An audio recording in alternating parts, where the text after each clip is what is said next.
Um, Okay. Thank you very much. So we are now recording on beginning on question three. Uh, yes, we're recording now. Cool. Thank you very much for the reminder. Cleo would have been so upset.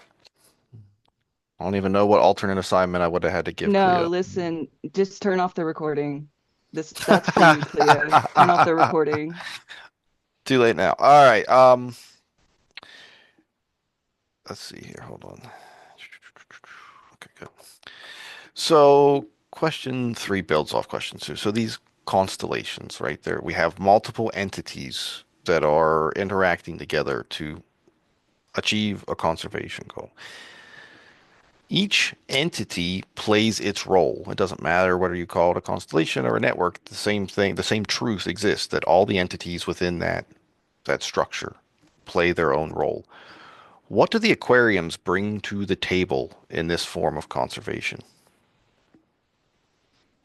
Not a literal table, metaphorical table. Yeah, Bjorn. Well, I would say they bring a lot of literal tables as well. One of the biggest things is that they're like really big facilities, so they have all these resources. They have the medical tables. They're able to do, necropsies, do biological research, but they also have, the space to actually house animals as well. They have these large permanent tanks. Um, what else did I? Yeah, within the takes, they can do like captive breeding, propagation, and then also rehabilitation and re-release and stuff like that. So, um, yeah. Yeah. Oh, Taylor, go ahead. Just to add on that, I also have that they have the ability to reach a wide audiences, like wide audience that like allows for education and things like that, that maybe the other entities won't be able to do. Yeah, I think that's a really good point. Like the number of people going to check a little tiny conservation agency out, or even like going and interacting in some way with a state agency is typically much, much less than the number of people that walk through a zoo or aquarium. So yeah, you've got a greater audience and um, very, very much so large spaces, large aquariums specifically. You know, the if we're talking, if one of the stars in our little constellation is the West Virginia DNR, I mean, that's ridiculous because we're a landlocked state, but um, that's okay. We're just pretending. Um, and uh, you wanted to do work on like large fish, for example, they don't have big aquaria to put these things in. It doesn't, that space doesn't exist. And the state in this particular instance isn't going to put money into that. There's no way that's going to happen. Um, Especially when they can just work with a different entity, an aquarium, to achieve those goals. So good answers, good answers.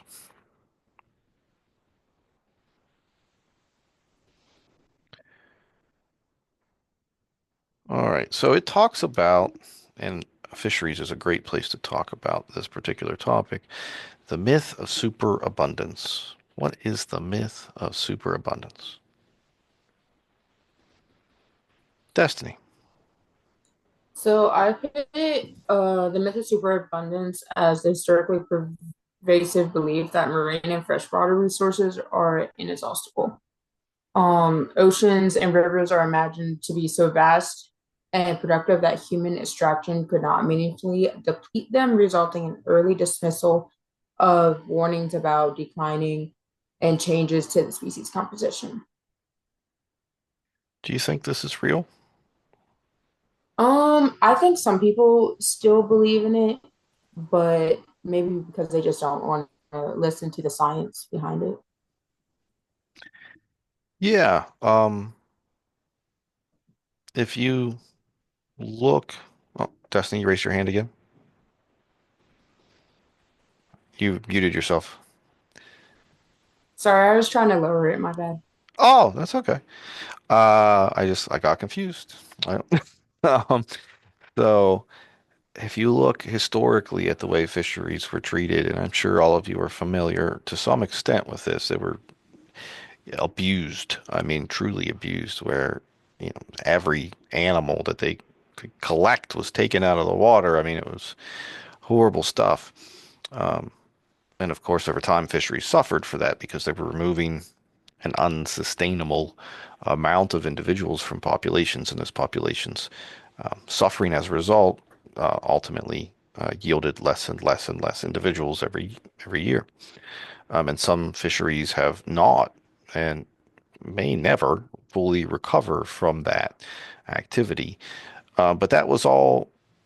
It makes sense. The idea, this myth of superabundance being in the minds of people in the fisheries industries makes a lot of sense if you think about what it would have been like uh, for, all the vast amount of time that fisheries were abused. For a long time, the oceans had such abundance that you could pretty much so take as much as you wanted, and it was okay.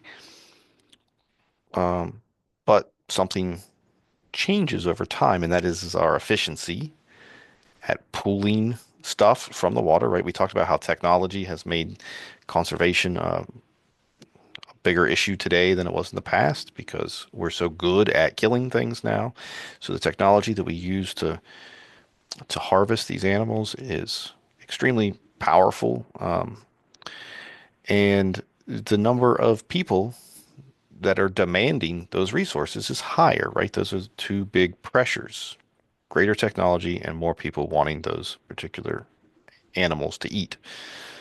Um, but early on in fisheries, this wasn't as much the case, and it seemed like you could just go out every year and make a ton of money and catch all the fish, and it didn't matter. So that's kind of where that myth, I think, originates from. It seemed almost absurd historically that you could actually tap that resource out, but that's not the case. Okay. Do you want to have anything else to say about the myth of superabundance? Do you think people today still think this? Yeah, Tiffany. I think it depends on the person because when I have learned a lot about the depletion of especially local fish, fishermen are the one that know it. The people that actually go out and fish themselves as an individual, they're definitely well aware of the troubles they're in.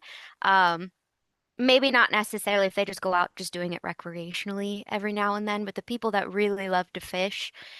Um, they are the ones that are pretty much on top of it. I think it's more when you get into actual larger institutions, entities that are trying to profit off of it, that they still either they still think it's abundant or they don't care that it's not as abundant anymore. So I think it really depends how high up you are in the economy side of fishing.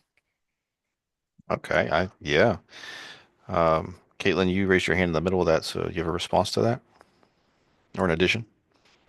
It wasn't a response, just an addition. I think that like the myth of superabundance and this idea that like we as humans couldn't possibly use all the fish. I don't think it's that different of an idea than we as humans couldn't alter our environment. Like people that don't believe in global climate change or like depletion of other resources, like not just fish, but other wildlife, other minerals, oil, whatever.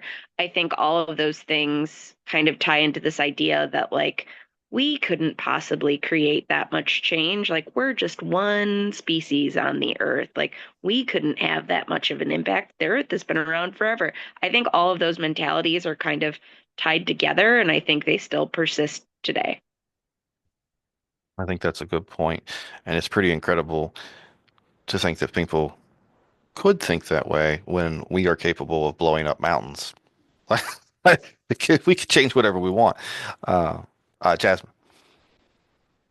Um, so I think that another part of it is one, how removed we are from that habitat. We can't just stick our heads underwater and like take time to count each fish.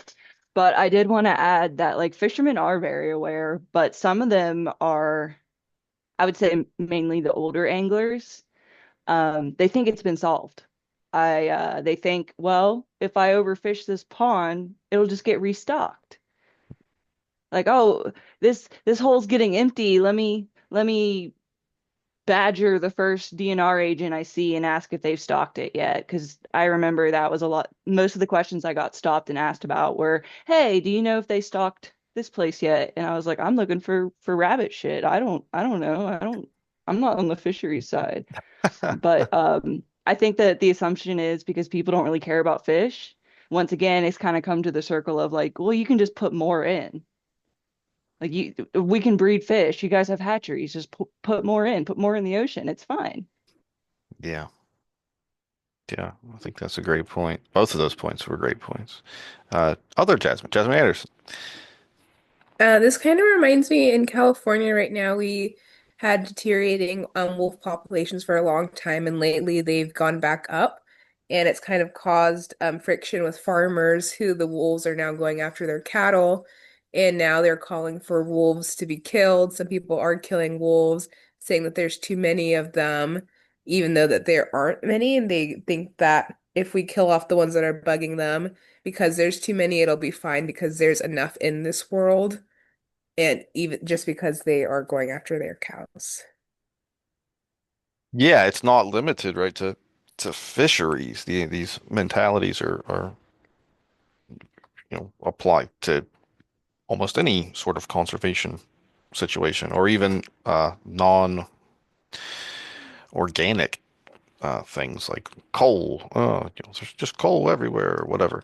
Um, yeah, those are great points. I liked there's a couple points. You guys made a bunch of really good points. I liked Jasmine. You said we are a little bit more disconnected from the underwater world, right? Like when we're walking around on land, we can count the wolves, like right, like that's potentially we can see the wolves. We don't really see the fish, even when you're standing at the beach. You're not counting fish swimming around, right? Like it's not doable. So it does uh, sort of disconnects you a little bit from what those populations are really like. If so as an example, my wife and I, we saw uh, four bobcats over this winter break. All at once. It was a mom and three young uh, crossing the road out here on Apple Pie Ridge, and that we know, like, that's kind of special because that's rare, and we know that because we spend so much time on land, and I can count the number of times on my hand that I've seen any bobcats at all, right?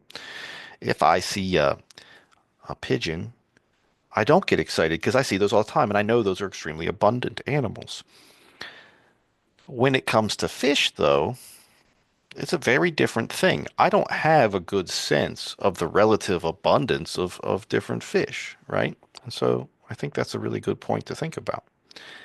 Now I'm a fisherman, so I have a little bit of a better sense of that, but uh, still not tremendous. And then Tiffany, you mentioned the fact that your sort of where you set economically mattered a lot. So I think that's very true.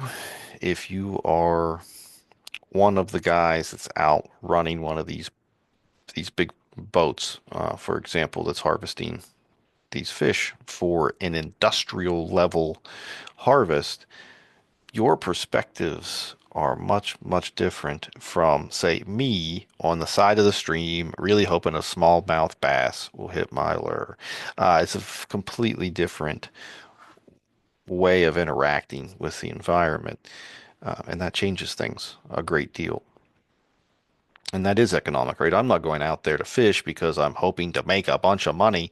I'm just trying to enjoy nature and maybe see a cool fish. Maybe, probably not, but maybe. Um, yeah, it's a very different thing.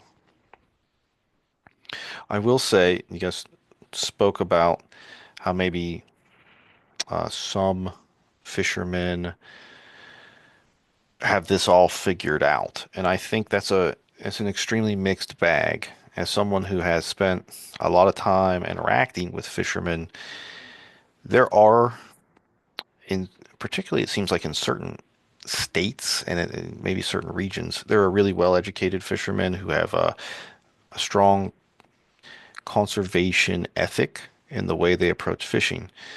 But then you still have, at least particularly in West Virginia, it's pretty bad. Like you still have Jim Bob that just wants to see how many fish he can put in a bucket and take home. Uh, you've got both sides of the equation still out there. Now, it's true that usually those folks that are today the less conservation oriented, I think it's at least somewhat fair to say this, they're often fishing stocked animals. And in for stocked animals, the problem is sort of, if you're talking about rainbow trout, who cares? Honestly, take every rainbow trout. I don't care. They're not even supposed to be here. Uh, so it really depends a little bit on what they're fishing for, um, and the mentality that they have. Okay, let's move on to another question.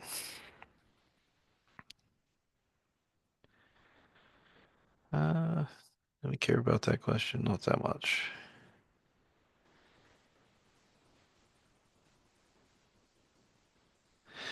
So this is a reasonably interesting question. So what was the U.S. Fish Commission? Let's do 6 and 7 together. So the U.S. Fish Commission, what was it?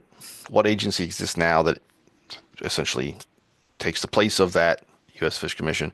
And then what was the U.S. Fish Commission's early role in the world of aquariums?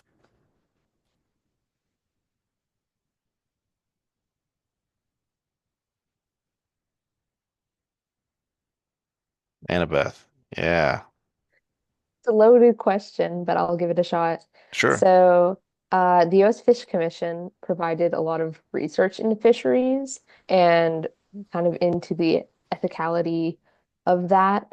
And I think the agency that took its place today is the U.S. Bureau of Fisheries.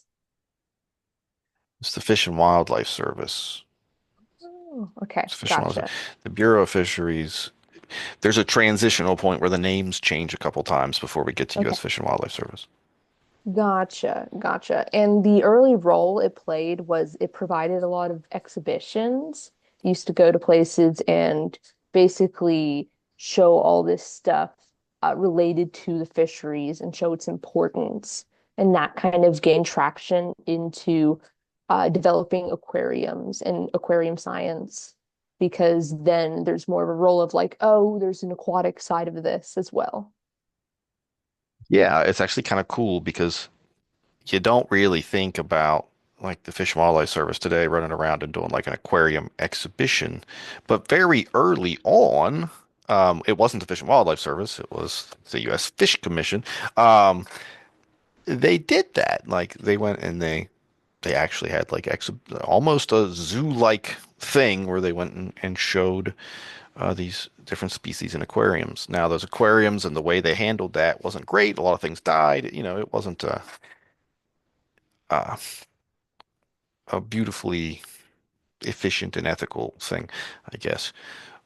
But it is sort of some early type of aquarium. So it's kind of cool.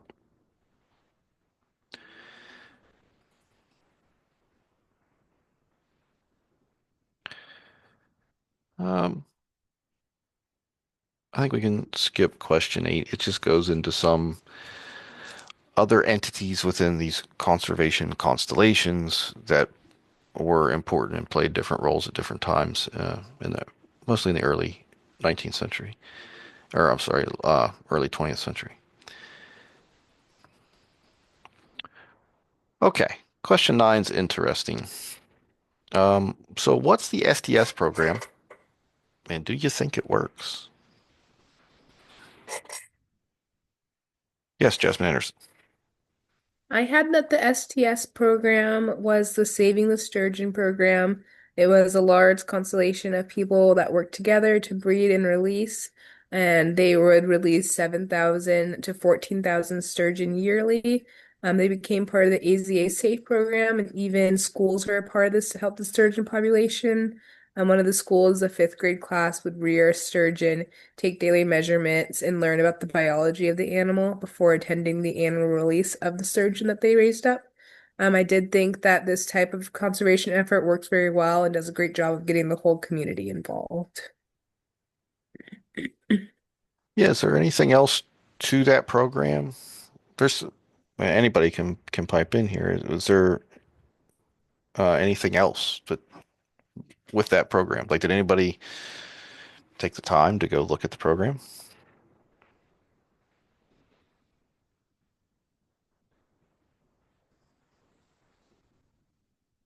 I will take that as a strong no. So probably a question like that, it would be worth Googling uh Save the Sturgeon and seeing what all they do. It's a pretty robust conservation program where the Tennessee Aquarium's Conservation Center, I guess is what they call it, uh, is directly engaged in a part of the process of bringing up these sturgeon. So that it involves going out and doing conservation in the field and collecting eggs to rear sturgeon from. It involves going out and doing measurements to monitor population levels, and it involves actually taking uh, grown sturgeon to, I think they take them to Georgia, I believe, if I remember correctly, and releasing them in different waters. So uh, it's a it's a significant field conservation program. It has both an NC2 and XC2 component, right? You've got rearing, XC2 rearing, and then you've got the NC2 population monitoring component. And so it's a pretty cool program in the fisheries world. Jasmine, yes. All right. I just looked it up because I have two monitors. Yay. Um, it says that in October of 2025, I just like this. It makes me happy. Um, in October of 2025, they announced that the species conservation status in Tennessee decreased from endangered to threatened. So, So it's working. yeah, it is working. Yeah. Yeah, and it's a really great example of having a mix of NC2 and XC2 conservation strategies working together to create an effective program. I don't know if you guys have seen a sturgeon before, but they're one of the coolest fish. They're awesome. Okay, so that's the STS.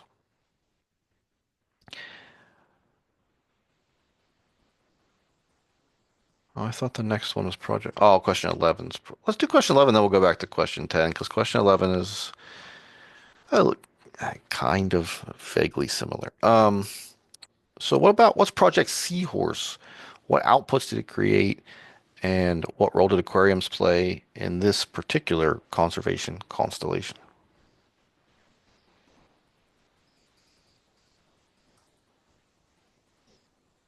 Yeah, Bjorn. So Project Seahorse is another constellation for conservation. One thing that I thought was really cool about it is the book said that they were trying to um, raise awareness to uh, protect entire ocean ecosystems, but they were doing it through a singular species, which I thought was really nice. And it seems like Project Seahorse really started with this one big meeting where they incorporated a bunch of different people, a bunch of different entities from um, different walks of life, and they even incorporated people from like the traditional medicine side of things, which I thought was very, very interesting. Um, but through that meeting, they basically came up with a list like priority species, and they started to bring seahorses into aquariums for captive breeding and propagation. I wonder if I missed anything here. What sort Yeah, of and what sort of outputs did it create? I was gonna say through that as well. I mean, there's also like a lot of education and stuff going on, and Yeah, biological research. Yeah, so they had educational exhibits, right? And public outreach that they did. Yeah, it's another really cool conservation constellation. I think it's awesome. Okay. Question 10. How did the trajectory towards conservation of tropical fishes differ from that of game fishes?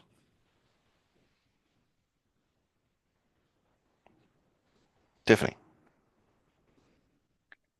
So unlike local or game fish, one of the worst problems for tropical and subtropical fishes was actually aquariums themselves and the pet trade. So collecting for display, was a problem, which wasn't usually for the local and games. It was more industry than it was actual display or having them as a hobby.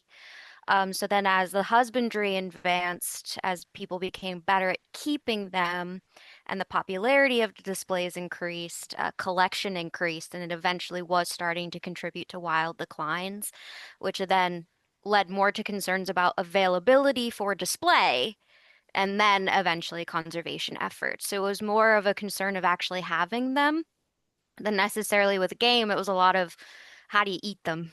That was actually a lot of the displays too, is how to cook them and make them Yeah. taste good. So tropical, it was like, these are pretty, we want to look at them, but now there's not enough to look at them. Yeah. Yeah. I think the role of hobbyists here is pretty important, actually. Um, and this has been the case. I think there's numerous examples of this across conservation where, particularly in the captive breeding world, for various animals, where it's not the the zoo or even a research institution that figures out the best methods of captive rearing. It's the hobbyist or sometimes the serious entrepreneur that is interested in, you know, privately breeding these animals to sell them. Um, and I know without being an expert on this, I know from many conversations with Dr. Loafman, who does captive rearing of all sorts of snakes, that this has been true for some snakes where it's really the hobbyists that are really passionate that figure out new methodologies to take really good care of these animals, and then that eventually trickles out, at least we hope, to other entities that can also take care of them. So it's a cool way that the hobbyist, non-professional, uh, can make a significant contribution to conservation in some instances. Bjorn, I feel like you have to know a specific example of that in the snake world. Do you not?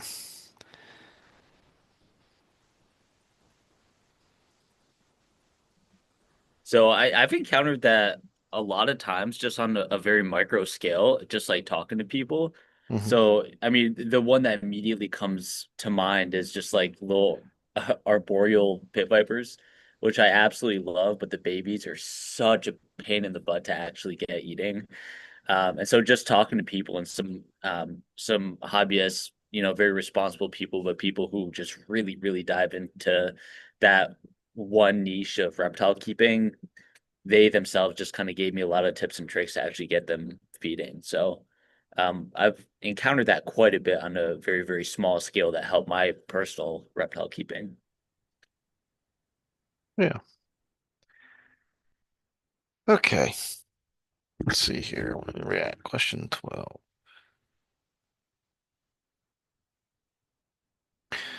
All right. This will be the last one, I think, before the break. Why do aquariums have a strong desire to keep marine mammals, and why was this particularly problematic in the early to mid 20th century?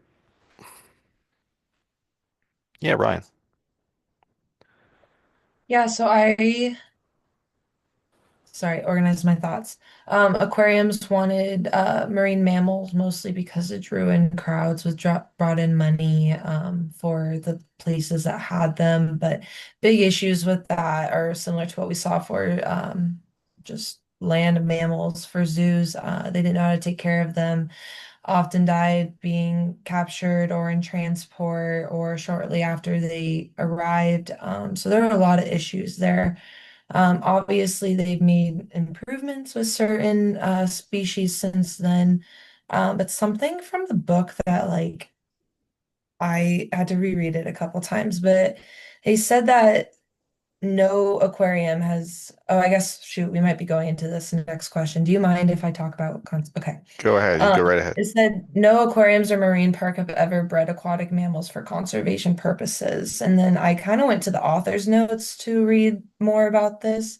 Um, and there it seems like there were maybe some attempts at reintroductions, but they haven't bred any. So like I'm thinking like sea lions, seals, and stuff like that for introduction for conservation. And like my own zoo has California sea lions and harbor seals. So I'm like, well, why do we have them? Like what I was kind of juggling with, do they serve a purpose being physically in a zoo? Can they serve a purpose else, like without physically being in the zoo? Because I would assume we're not, what are we doing with them, you know? That was what I was thinking about while reading this part of the section.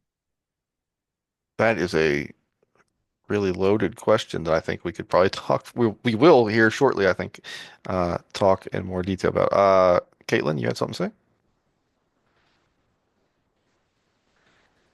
Maybe. Sorry. I was gonna like build off of that about marine mammals, but I think we're gonna touch on it soon. But essentially, like a lot of the marine mammals we have in zoos, typically seals. I don't know as much about sea lions, but seals and sea otters are often animals that were rehabilitated but could not be released. So most of those animals are at least animals that kind of had nowhere else to go that are in zoos when it comes to marine mammals. Not always, but a lot of them. Yeah, I think that, and that's a fair point. Well, so we've kind of got two different questions happening at once here. So we got 12 and 13 happening at once. Let's go briefly back to the first part, which is why do the aquariums have a strong desire to keep marine mammals? What is the core of that? What does it remind you of in the terrestrial system? Yes, Jasmine. Charismatic megafauna.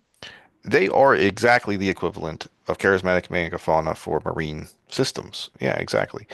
Um, you know, people enjoy a pretty fish, no doubt about it.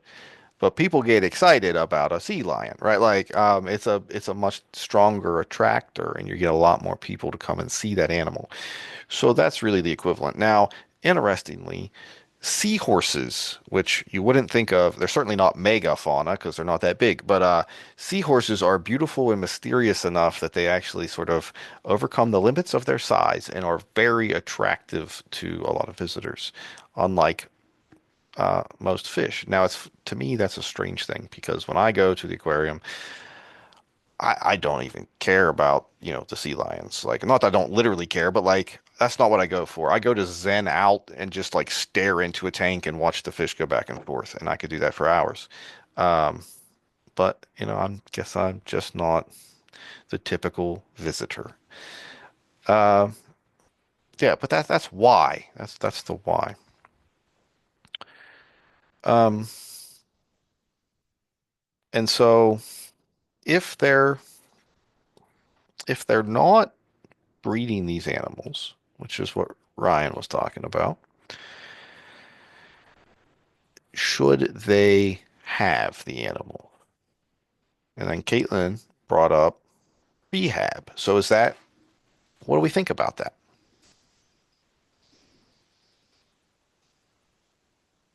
Nothing at all.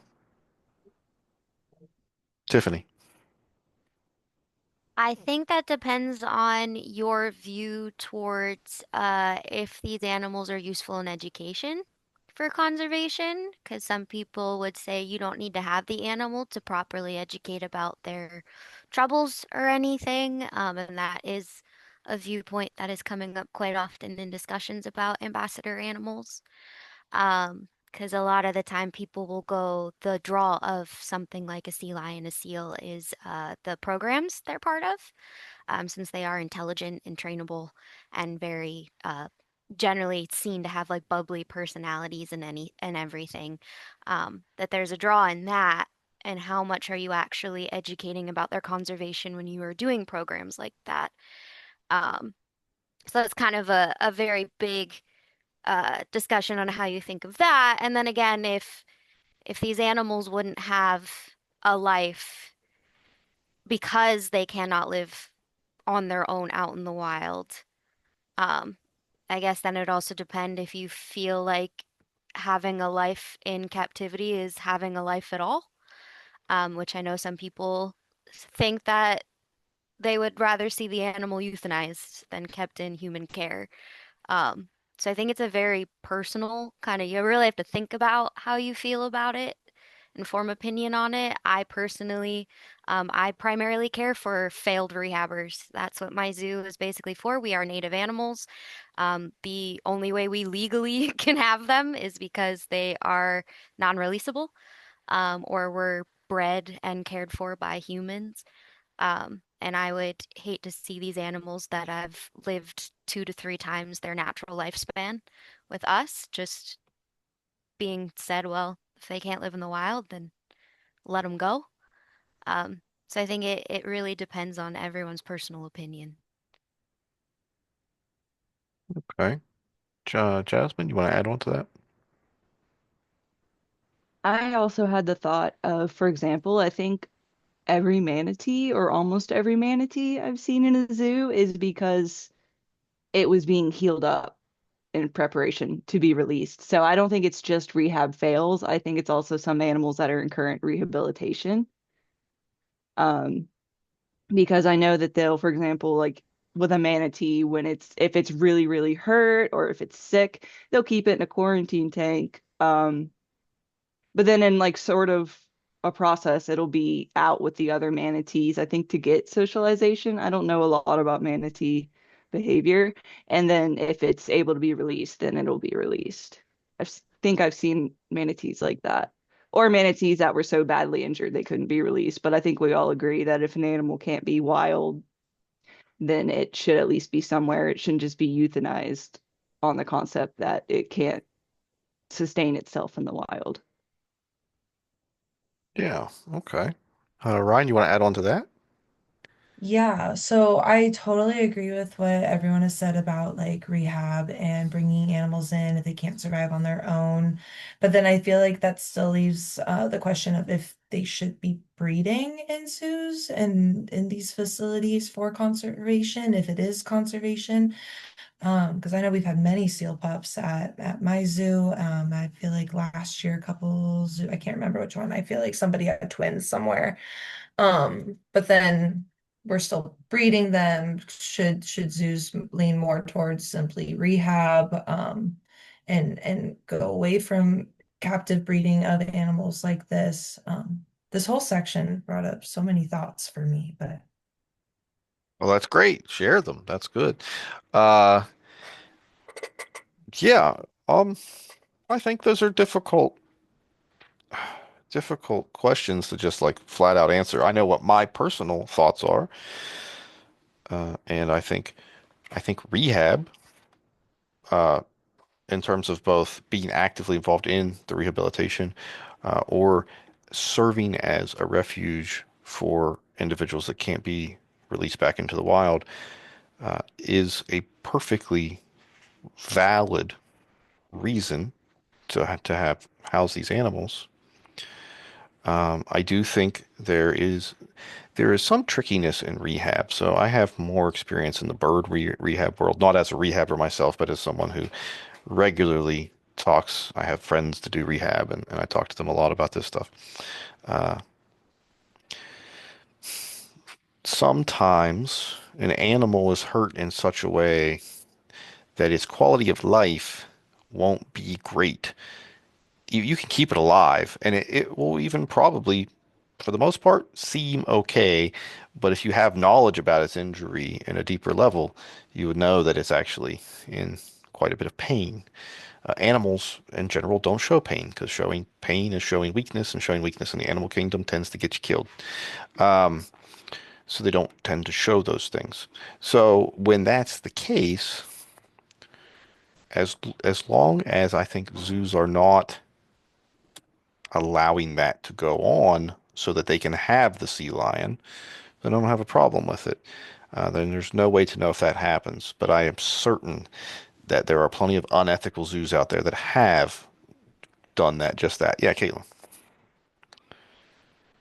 I was just going to add like another kind of tricky point of some of the marine mammal rehabbing. So like I work with sea otters at our zoo. We have sea otters. We've had them not for very long, but pretty much all sea otters in zoos, like I said, are animals that were rehabbed but could not be released. And we don't breed them so because so many are being stranded that there's like we need to be a haven for them kind of in zoos. Like so many are being stranded that we need to continue to act as a place that can hold these animals that are rehabbed and can't be released. And I'm all for that. But the trickier side of that, and it's mentioned in the book, is some of these institutions have like foster females, and they're female sea otters that cannot be released but have good maternal instincts.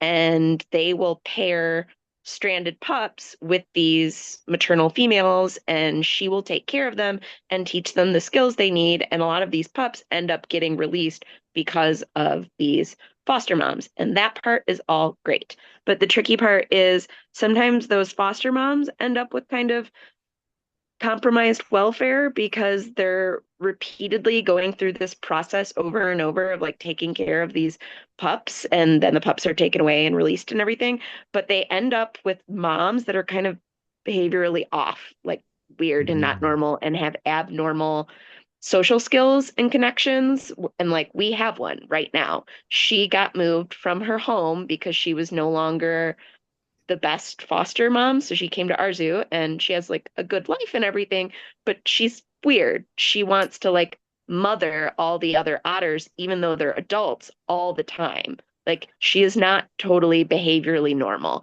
And I wouldn't say that she has a bad life, but I would say that her being a part of those programs has impacted her in a way that makes her different and sometimes like challenging. Oh, that's really, really interesting and a wonderful point to talk about. So, hmm. So when that happens, so you've got the animal welfare issue, obviously, like the that particular female having uh being a little screwed up in the head, I guess maybe is the way to say it. Being unusual in its behavior. And that's a problem. And then there might be another problem that arises for that. If a mother that is of abnormal behavior raises young, do they learn abnormal behaviors that they take into the wild? I think that's another thing to think about. I don't know. I don't know the answer to that question. Um, but it would be worth, I don't know if anybody knows the answer to that question. It'd be worth investigating. Someone probably does. Tiffany, yeah, go ahead. Well, it kind of made me think about like, well, what if part of the reason we're not breeding them and releasing them is because they're doing so poorly if we do try to release them? Because it kind of makes me remember about the black-footed ferrets who we tried to release them and they had such poor skills that they just died. So Mm. we had to provide an environment for them to learn those skills in order to live.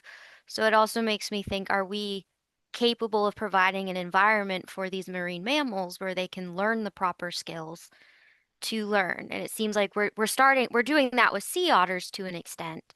But for something like if we're breeding a manatee in captivity, and are we providing it the environment for it to then go out in the wild and be a manatee without getting itself in trouble or something like that? And other marine mammals where it's just kind of like they require so much space already, they require so many resources already. Are we capable of actually giving them the resources to be released? Yeah, and for for some things, I don't think that we are. This reminds me of the whooping crane. If you're in ornithology, you might have listened to the Gruid lecture already. One of the things when so the whooping crane was like a a big conservation story and one of the most studied birds in North America. And when they were trying to reestablish populations after it plummeted in the early 1900s, uh, they had to figure out, one of the things they had to figure out was migration, because these birds were and naturally migrators, but migration is learned. And so like the young will uh, follow a group, a mature bird, and that's how they figure out where they're migrating to. They have to learn that behavior. And so like we had to come up with a system to teach them how to migrate when we were reintroducing these completely decimated populations. Like there is no adult in this population. We just have our sort of our freshly raised young. And so what they did was they used a ultralight aircraft, basically strapped a fake goose to the front or a fake crane to the front of it, and then the young followed the ultralight aircraft along the migration route. Yeah, and so thinking about those sorts of things and how can we provide the things that these animals need to undergo their normal, natural set of behaviors that's going to make them successful after they're put into the wild, whether it's fully captive reared or rehabbed, it's the same, right? It's the same question. Uh, is something that needs to happen for every single animal that we're trying to release into the wild. Um, and I think it happens more for some animals than for other animals, and for some of the really some large animals like manatees, I imagine that could be quite challenging. Even you first have to really understand the natural history of the animal very well to know what the behaviors should really look like, right? And then you have to compare that to captive behaviors and see where the differences lie. And then you have to figure out what programming you can do with the animal to get it to change from a captive set of behaviors to a natural, uh, in situ set of behaviors. Uh, and that's very challenging. So. I don't know anything about the otters, and that is extremely interesting to me. So I feel like I just need to come visit and see your goofy otter. That's what that's cool. Um, okay, does anyone have anything else to add on that topic? Because if not, we're going to take our 10-minute break. All right. So I will see you back here at 8:20.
Okay, everyone, it is 8:20. Let's get rolling.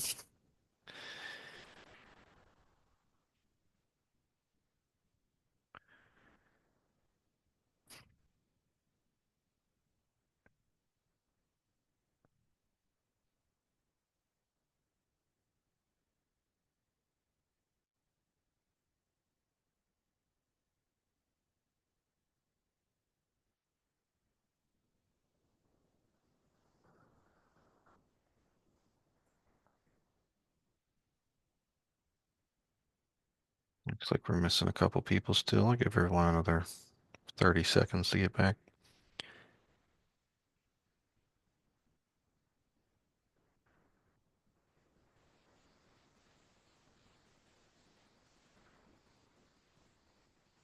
Okay, great.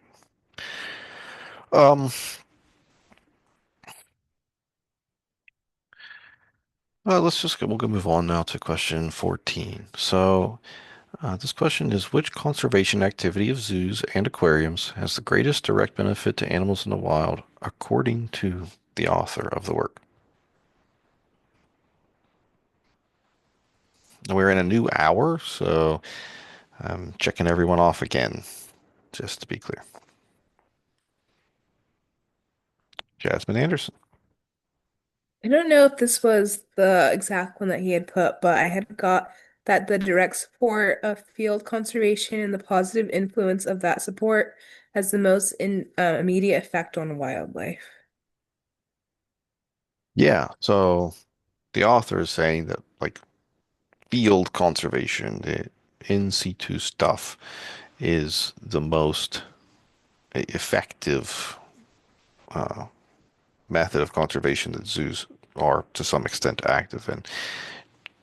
Do you guys agree that field conservation is the most effective form of conservation? That one's not on the sheet. You just have to think. I think yes and no. I think that direct support of field conservation is good because you're putting work into the land and trying to improve the environment. But I also think that building up populations for reintroduction is a great benefit to the animals as well. Okay, what do other people think?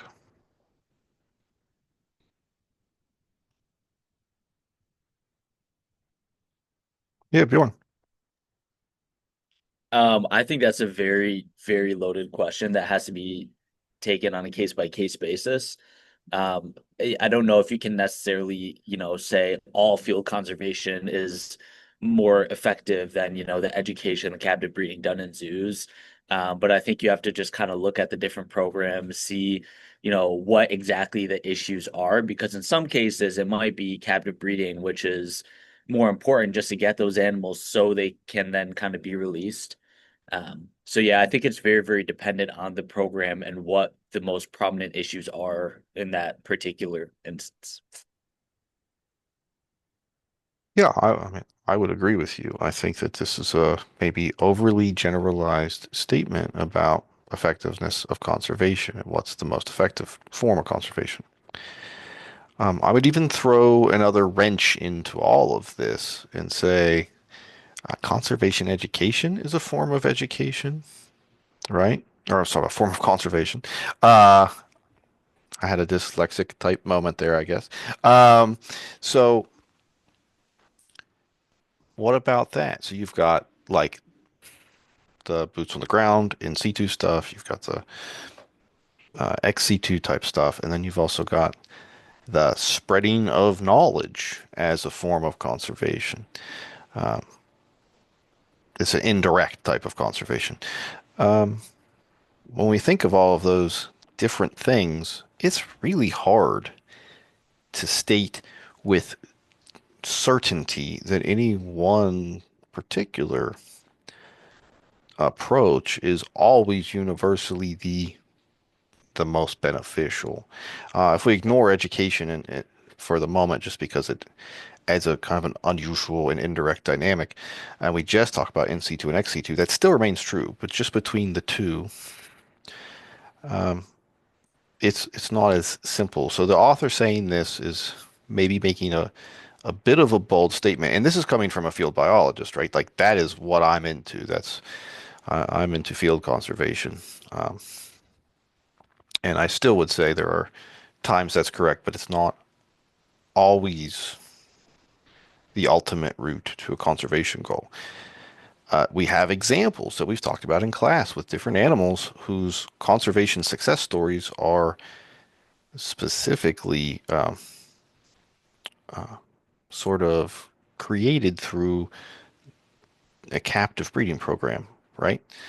And those examples are places where you have to give credit uh, t- to the XC2 approach. You can't universally say that the field approach is the right approach. Now, we can even make this more complicated if we want to, because there is an entire component of the XC2 approach that requires knowledge that comes from in situ conservation work, the studying of the natural history of the animal. So these two things at some point actually become intertwined. This is why the greatest conservation efforts are the ones that take a sort of holistic approach when it is appropriate, and like Bjorn said, take the individual species situation and think about what the best thing to do is.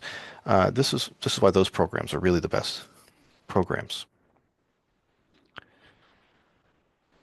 Does anyone have any other thoughts about that they want to add?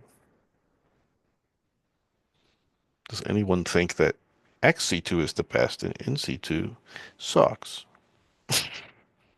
Maybe you wouldn't say it like that, but uh,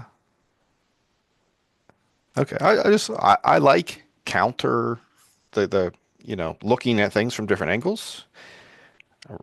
Ryan tonight has already convinced me that I was wrong about something. So, uh, you know, so I love that. That is, we all have to be willing to take in other perspectives, and then uh, when we see that a different perspective is right, we have to be willing to integrate that into the way we think. And if we don't do that, then we're already set in our ways, and I don't even know why we're in a classroom. Okay, no more thoughts about that question, I guess.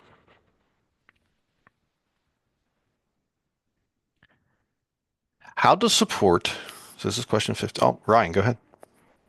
Yeah, sorry, this is just a general question, but for those of you that have worked at zoos or just been to zoos in general, I didn't know until recent that most zoos don't have aquariums and that they are very much separate. Because, like, I grew up around my zoo and we've always had an aquarium. So, is that true for other places that they're generally a zoo and an aquarium and they're not like the same place, facility?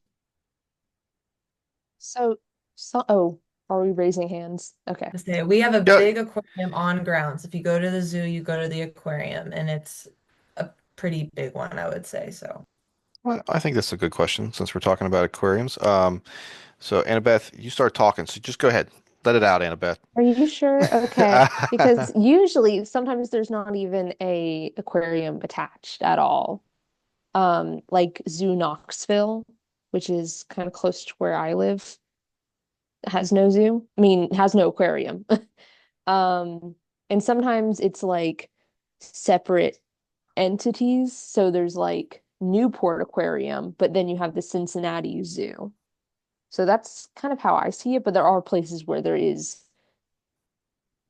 one in kind of the same area that are controlled by the same like entity. Yeah, thank you, Annabeth. Taylor. In Seattle, there are three AZA accredited facilities. So there is Woodland Park Zoo, which is just a zoo, it doesn't have any aquarium. And then we have the Seattle Aquarium, which is just an aquarium. And then we also have Point Defiance Zoo and Aquarium, which is a zoo and an aquarium combined. Like they have the zoo portion, and they also have two really large aquariums as well. So I think they can have both or just one or the.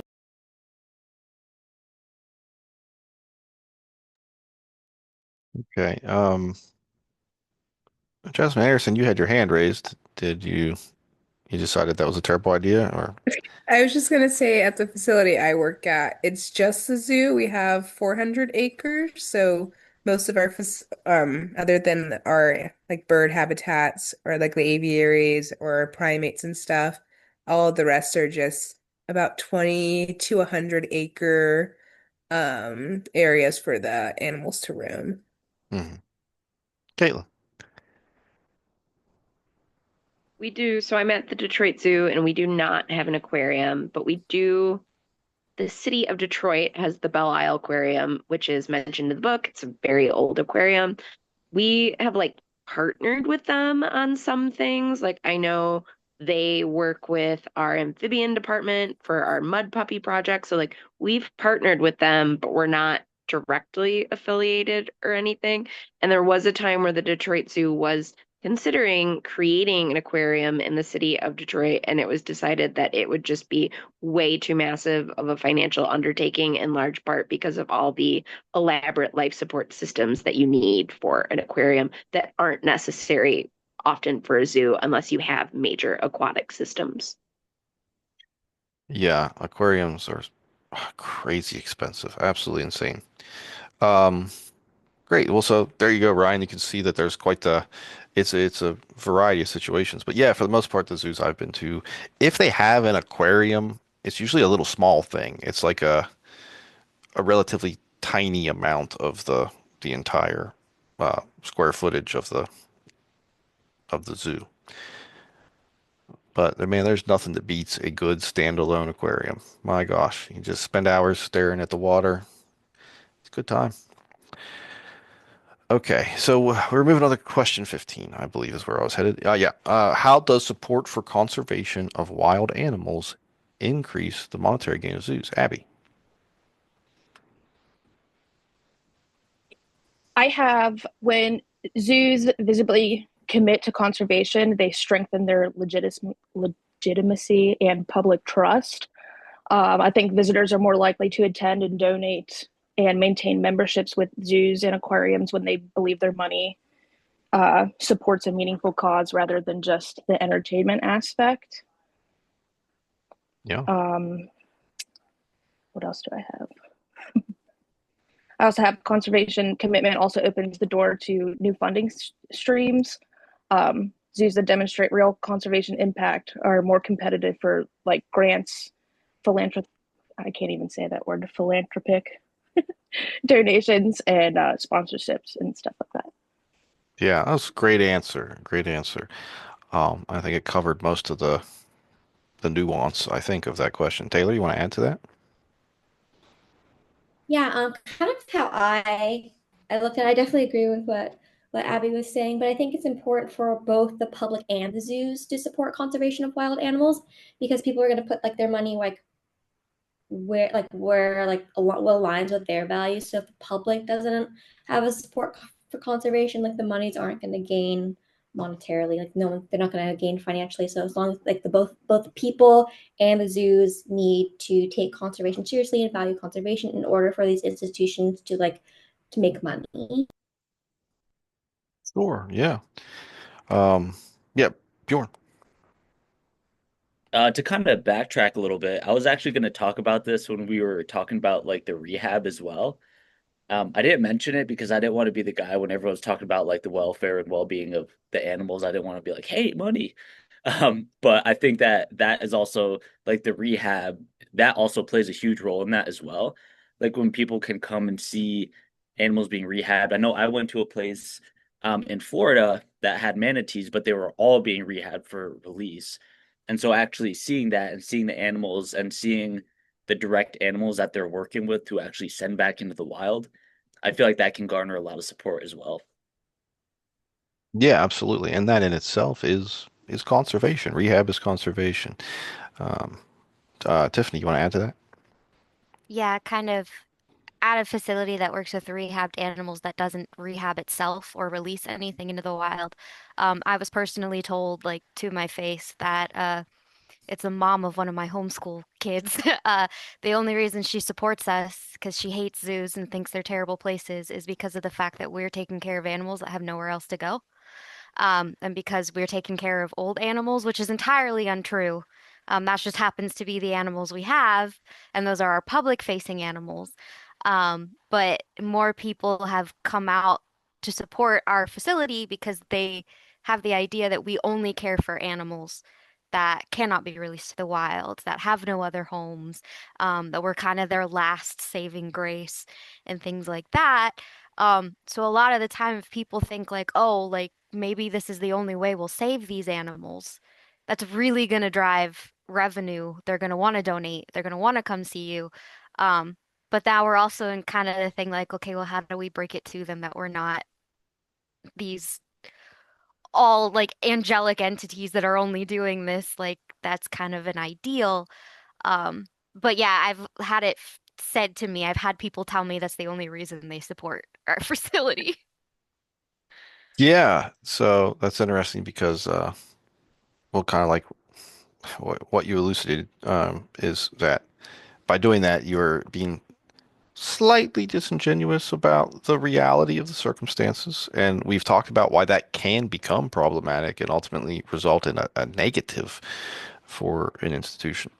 But um, I think is I think it's a delicate situation, but I think as long as you frame it in a way that isn't like totally BS to the people that are visiting, it's probably okay in that situation. Yeah, Bjorn. I actually have a question for you, Tiffany. I was wondering if you ever run into issues like explaining to people why animals can't be released. Like obviously, if you see like a three-legged deer, like it's pretty obvious, but there's a lot of behavioral stuff that goes along with that. Do you ever run into like those issues? Um, I've never had it really said to my face, but I do see it a lot on social media because everyone's behind a screen and can say whatever they want. Um, there is definitely a disconnect where people just think like, well, if it came from the wild, why can't it go back? Um, for example, we have a perfectly healthy bobcat. There's nothing wrong with her. The reason she is in captive care is because someone thought she was a stray kitten and tried to take her to the vet as a pet. So now she is so accustomed to humans that she would be a danger to them and herself out in the wild. And that's kind of one of those instances where people like, well, why? And another reason we have is like nuisance bears, is because they are a danger to humans and themselves. And people are like, well, why can't you just move them? And I was like, well, that's not the point. You can't just release them somewhere else. They're still putting things in danger because they're not afraid of you anymore.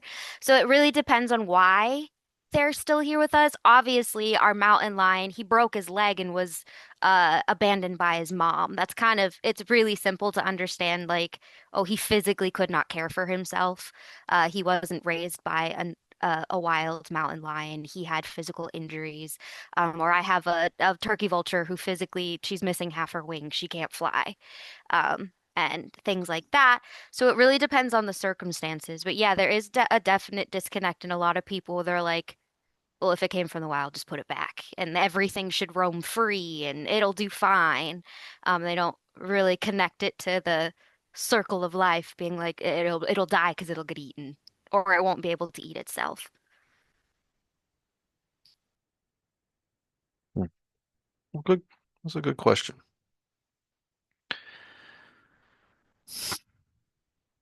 So, what do we think about, do you think this idea is true that when people see, not just for rehab, but when people see the zoo active in conservation, that it results in people wanting to give money and support the zoo more and visit more? Do you think those things are true? Yeah, yeah, Tiffany? There are plenty of people who couldn't care less, and they just Mhm. want to go seek pretty animals.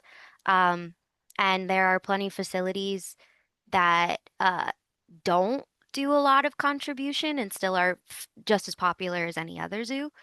Um, so sometimes I think it also depends on your surrounding community, and how conscientious there are about conservation. Because I've worked and either at zoos or while traveling exhibits, um, where they don't care if the animal is being conserved or if the plant's being conserved or whatever, they just want to see it. And then it's kind of a bonus if there's also conservation efforts, but that's not why they're going to the zoo. Yeah, yeah. So there's definitely a certain demographic that you're targeting. Caitlin. Kind of building off of what Tiffany just said, I have definitely encountered and even talked to some of these people that like they don't care about the conservation at all. A lot of them are coming to the zoo to entertain their kids, and I have like talked to even people I know who've gone to, other smaller facilities where you can hold the animals or you can feed, a baby lion or something you probably shouldn't be feeding. But for them, it's like, well, my kid was entertained by that, whereas they're not entertained by some, conservation story or larger issue. So I'm going to go to the one with the larger entertainment factor, and I don't care about any of the other stuff. Bjorn. It's a really interesting perspective, and I think for me, my experience has been a little bit different than that. And that's especially coming from a smaller facility that specializes in reptiles, and that doesn't look it doesn't look that magnificent. Tiffany's laughing because she knows, but it's like when you go to the Kentucky Reptile Zoo, I mean, there's just like a bunch of sheds out there, and we have like the sheds for very specific reasons. It really helps us with biosecurity and helps with the biologies of the animals. But when you go to these like smaller places, I feel like there's often really sketchy kind of roadside zoos. And so for me, when I talk to customers and I kind of explain the purpose of the facility, and there is some conservation, but also for us, a lot of it was venom extraction. So if there is kind of an underlying purpose, like you're able to explain to people, hey, like this is who we are, this is what we're doing, that seemed to garner a lot more support. It kind of like separates us from just like those sketchy roadside attractions. Yeah, I think that's all great. It seems like maybe this question isn't as maybe straightforward of a thing as it might look at first. I think particularly in terms of thinking about how you communicate with people and what different groups of people that are coming to your particular zoo value. That's going to affect how your conservation actions influence their conservation decisions and their desire to revisit your zoo and things like that. So that's really good.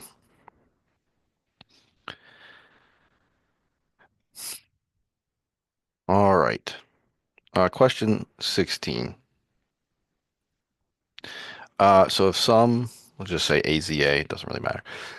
If some AZA institutions donate less than others to conservation, is that fair? I think this is actually a pretty loaded question. Jasmine Anderson.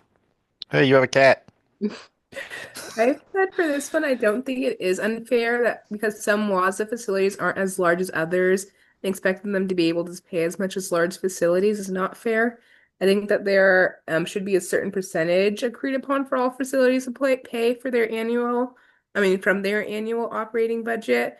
But larger facilities who get more annual visitation and funds will most likely pay more than smaller facilities who don't get as much visitation from the public. Okay. Destiny, you want to add to that? Yeah, I think it depends on the capacity and the context. While larger, wealthier institutions have a greater obligation to contribute resources, given their revenue, smaller institutions may struggle to meet these same standards without compromising basic operations. I think that it can kind of blur because some can contribute through like research, support, or local community work. So kind of I think that if they're donating more on the research, etc., then I believe it's fair. But if they are unable to contribute in any of those, then it probably is not fair. Okay. Caitlin, do you want to add on to that? I was kind of going on the same points that were just made about like for smaller institutions, it can be a challenge.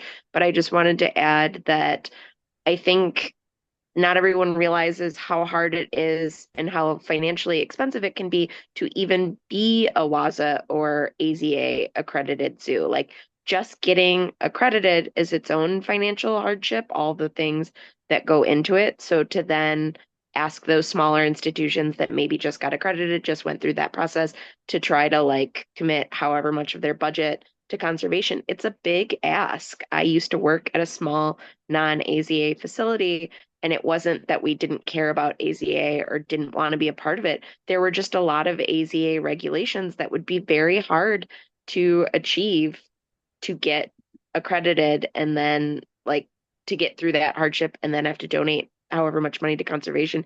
It would have been a major hardship for like my smaller institution. Yeah, it's a really tricky thing. One thing I would say is that within AZA, there's an expected contribution, and it's not a flat dollar amount, it's a percentage. So if you make less money at an institution, you are expected to contribute relatively less to conservation. Um, it's the way taxes should probably work. It's because it's kind of the same idea.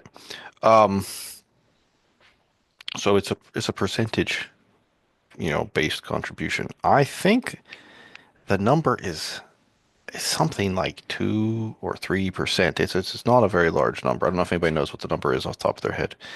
Um, I but think he said it was 5%, but some institutions only give 2 or 3. 2 or 3%. Yeah, I think that's right. Yeah. Um, yeah. So it's the there's a variety of contributions that don't necessarily match up with what the AZA expectation is, I guess is the point. So, and this is an interesting thing that is slightly off topic, but still on topic. Um, you're an AZA accredited institution doesn't always have to check every single box that is expected of them to stay in AZA. There's there's some wiggle there, and this is definitely a place where there's a lot of wiggle. Is in on the outside, you if you were learning about this stuff, it's like, oh, all the AZA facilities are expected to give 5% toward conservation. But the reality is that actually very few of them do that. And there are other places where that's the case as well. Yeah, Tiffany. I wanted to double check because I thought this was true. You are not required. There like is no like they want you to actually aim for 3% of your It is uh three. It's three. it's 3%. Yeah, a Okay. mandatory minimum. It's not mandatory. They ask you to aim for 3%, but there is no minimum. So some zoos could feasibly get away with nothing. But one thing I wanted to add as coming from a smaller facility that did monetarily contribute to things, um, I hate the fare for money when it comes to conservation because there's so many things that you could donate money to and so many different kinds of efforts that like as a small facility, we got a shout out for actually bothering to uh, give like a monetary contribution to the Komodo SSP um, because we were participating and we weren't breeding, but we were still able to give money. So a lot of it is too is like, well, if you are gonna contribute, if you're already participating in these programs, why aren't you contributing money to them? But there are so many things that you could contribute to. It's also trying to decide where to contribute to. So I feel like it's a hard thing to keep track of because how is like say for instance AZA going to keep track of where everyone is contributing to and saying if that's enough and how do we then we have to keep track of like oh well is that even worth contributing to, is that actually considered helping on the conservation end and things like that. So it really gets hard for smaller institutions that want to give monetarily but don't know where to give and where those funds are actually worth it. Sure, I can see that as a challenge. Um, I think though with that, I can see like if you are the small institution and you treat yourself as an isolated entity, that it might be hard to find the right place. But the thing about AZA is at least it's supposed to create a networking situation where you can reach out to other institutions and say, hey, this is what I want to, these are things that my zoo's interested in trying to accomplish in conservation. You guys have had some conservation success surrounding these things. What entities are the best for me to put my money into, right? Like, yeah, if you're isolated and you're not willing to communicate with other successful places, then it's a problem. But I think if you open up, that is at least partially resolved. Um, Now, if you're looking at very local level conservation, it becomes maybe more problematic again. At the local level, options are much more narrow, and expertise outside of your local region isn't very useful. So that also could play a role in making that challenging. But really, the question is it fair? That's the ultimate question. Is it fair? That's the question that we've asked. Um, I think if you want to take fair as a sort of zero sum game, then if everyone has to contribute 3%, then 3% is what is fair. And less than that for some zoos and more than that for another isn't technically fair, right? At least not at a technical level. But AZA doesn't clearly see it that way, or they would be making every single zoo actually contribute that marker amount that they have set. And it varies from year to year, and it varies wildly. And AZA doesn't want to see any zoo fail, and so when finances are difficult for zoos, that's one of the first places where the financial contributions dry up pretty quickly. But that's unfortunate because it should be the primary goal of the institution to achieve conservation. So it's a tricky thing. There's not really a right answer here. I hope everyone understands that. There's no cut and dry answer. Okay. I think we're going to skip 17. It's a good thing to read. They have the 7 steps of conservation leadership, and they kind of talk about how you can become a conservation leader and how your zoo can become a conservation leader. So it's a good thing to read and think about, but I don't think we need to talk about it. It's pretty well just a bullet pointed list of points that they make in the text.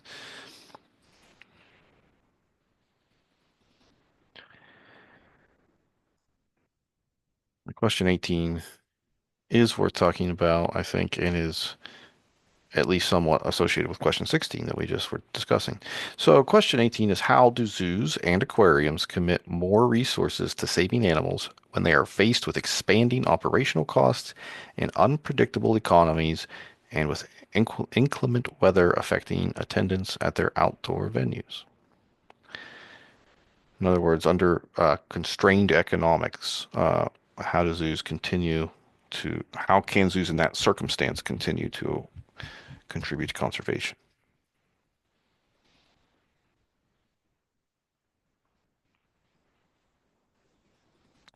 Ryan.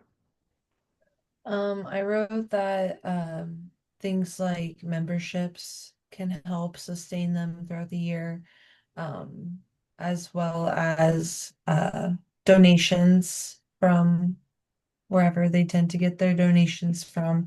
Also grants. I don't know too much about how grants work, but those are what I got from the book. Okay, That so helped me. yeah. So you're taking it from a perspective of like looking for essentially new streams of revenue. How can I bring in money from different angles? And that's fine. But what if even bringing in, I think this is how you have to think about this question, even bringing in even more money is only enough to make up the shortfall for a rough year. Let's think of it that way. And so you really still don't have a lot of funding to put toward say like in situ conservation or to contribute, like to donate to a conservation group or something like that. Caitlin. So the book references focusing on behavior changing programs. And I liked that point because I think there are some interesting programs and like apps, especially that have come out of zoos, like the Cheyenne Mountain Zoo, I believe, has that palm oil app that you can check and see like if the food that you're eating has palm oil in it and if it's like sustainably sourced. And then I think there's a similar one out of one of the California aquariums that looks at seafood sustainability. So I know that developing an app is still something that requires funds, but I think it's a really great behavior changing program that you could try to implement with people coming through your institution. Yeah, so that's a great example. Um, what else? Yeah, Jasmine Anderson. I said that some zoos could do things like fundraiser nights, and they pick a certain theme for the night that could deal with something like an endangered species that needs help, and they could invite local vendors, community members, that are part of different conservation efforts, set up tents and talk about what their community is doing. Then also having a banquet dinner or silent auction that people in the community can contribute to and put things in, and then raise money for that certain species. Okay, yeah, that's cool because it's simultaneously it's addressing the money issue by creating a situation where the money that is generated just is literally being directly funneled to the conservation thing. So I think that's an interesting idea. Any other thoughts on this topic? Yeah, Bjorn. So I thought this was a really interesting portion of the book, and I actually had a lot of issues with it. And it Mhm. might have been just kind of the way he wrote it. But this whole section to me, his whole gist seemed to be you need to be proactive about your financial planning. Um, and you need to be prepared for these unpredictable events to actually occur. Like you need to plan for it proactively. And so it's interesting hearing what everybody else got from this reading, because that for me was kind of the main gist of what he was talking about. And I feel like he did give some very helpful advice um, on how to go about your financial planning kind of near the end of the chapter. But I think the way that he wrote it also, it almost felt very condescending to me, because it seemed like the tone that he was setting was like, oh, if zoos are not able to contribute, if they're not able to do that, it was well, you should have been proactive. And I don't think he was necessarily, thinking about, those smaller zoos that, um, hit these hardships or that are financially struggling. And I think one point that really got to me too is when he started talking about the gorilla enclosure, how, they spent like $28 million to build this enclosure. And then he started talking about all the great things that kind of came out of that and how they use that to get more revenue. And um, that kind of bugged me a little bit because I was like, man, $28 million. Like you give me 1/28th of that to like every facility that I've worked at. And, we could do so much with that. Um, but that is not always the case for the small facilities that are really, really struggling. So I did have a lot of kind of issues, and it might just be the way that he wrote this section of the book, but yeah, it's interesting hearing everybody else's kind of perspective on this and what they actually got from the reading. Yeah, I think it's a good point that you have to take the size of the institution into account when you're thinking about these things. But some ways that you can contribute to conservation when you don't have a lot of money, when you cannot literally give up 3% or even 2% or 1% of your budget, um, are by doing things with the resources you already have available. You already have animals, for example, and so you can do in-house research, right, on some aspect of those animals that can be then applied to a conservation methodology. So, like doing a research, say, on a pathogen that could affect your animals. You could do some kind of literal in-house scientific research, and that would be a place where you already have most of the resources to do that. So it doesn't cost a lot more money. It does cost time, which is also money, to be fair. Tiffany. That reminded me of one kind of conservation initiative that we had joined where literally all we had to do was take nail clippings of our turtles. Yeah. And we sent toenails in the mail and they're like, cool, now we can study the turtles. So there's an opportunity to join initiatives that don't actually require money. It's just you have the animals. Could I have like a nail clipping or some of their fur so we can do the actual testing ourselves? Um, and it really doesn't take anything from you at all. Yeah, that's actually a perfect example of that's a resource you already have. So it's not costing you like a stamp. Not even that, probably the institution will probably pay for the shipping. Um, so yeah, it's a really low commitment, but it still is helpful. Yeah, Annabeth. I just had a question because you kind of went back and did mention that, of course, time does equal money. Yep. But I didn't know how that would go about, like, the person hours of doing that, because that would in turn still cost something. hmm And so are you just trying to justify like the effort done by people would justify the cost of actually going in and working? Or do you think it's like negligible in the long run? Well, that depends entirely on the scope of what you're trying to accomplish and do. So, for example, like Tiffany's example of clips of nails, that probably was a really, really low effort thing. I would imagine extremely low effort. And I would imagine that, when we're talking about doing research, we're talking typically, I meant like you could hold uh, a research project within your own facility, and that does have a time commitment. But most, I don't want to say most. That's not really, I think, a fair thing to say. Many keepers are permitted as they gain experience to do like a conservation based project and something that they're interested in. So like they can just tie that into their personal conservation project interests, right? Um, in which case that's already a part of the things that they're expected to do at the facility. And then that shows a genuine effort on part of the facility to do this conservation work. So some examples of this are at the so for the last couple of years I've gone to the TITAG meeting. The TITAG is the Terrestrial Invertebrate Taxonomic Advisory Group, and it's in Arizona every July. And we go out there and we listen to the different projects, the research conservation projects that are going on in the different zoos with invertebrates. And invertebrates are a really great thing to work with when you're talking about doing these kind of research projects. Invertebrates tend to be easier from a how do I say that? From a red tape perspective to work with. Vertebrates are people are much more worried about vertebrates than invertebrates, so they're easier to work with. They're less expensive, typically, a lot less expensive to work with.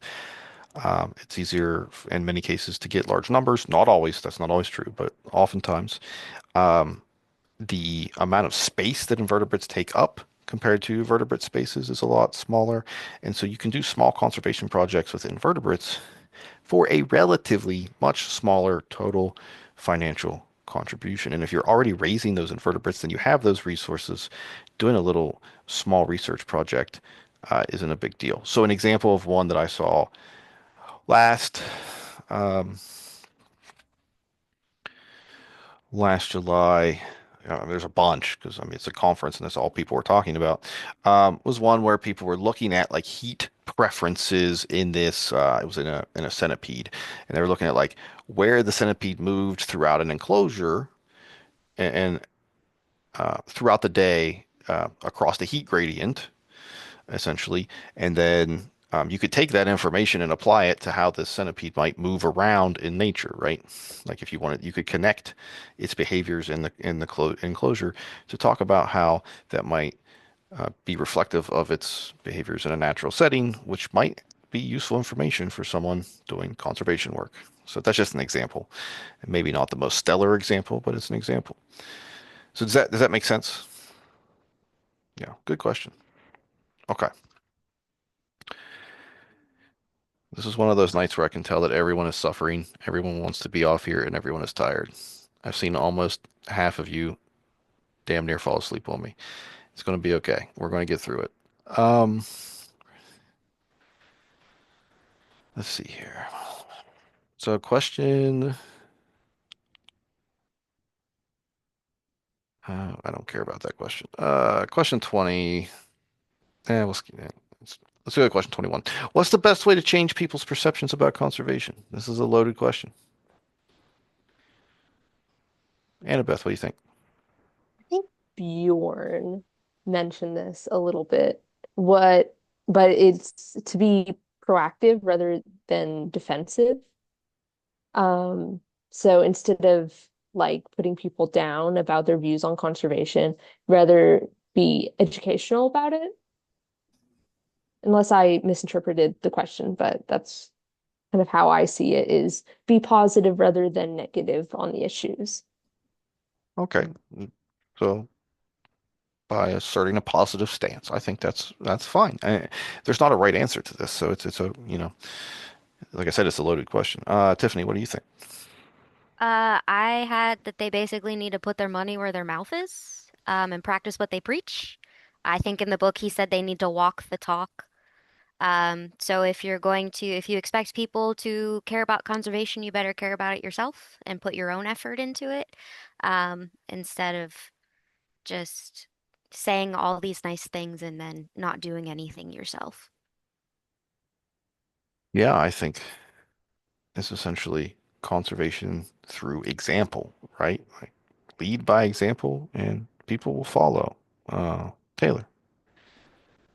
Yeah, just to add to what Tiffany was saying, I think the book mentioned like it's important for zoos and aquariums to continue to improve their conservation messages and to increase their direct support of conservation activities. So I think that's like just examples that the book gave where they can like really put, where their money where their mouth is. Yeah.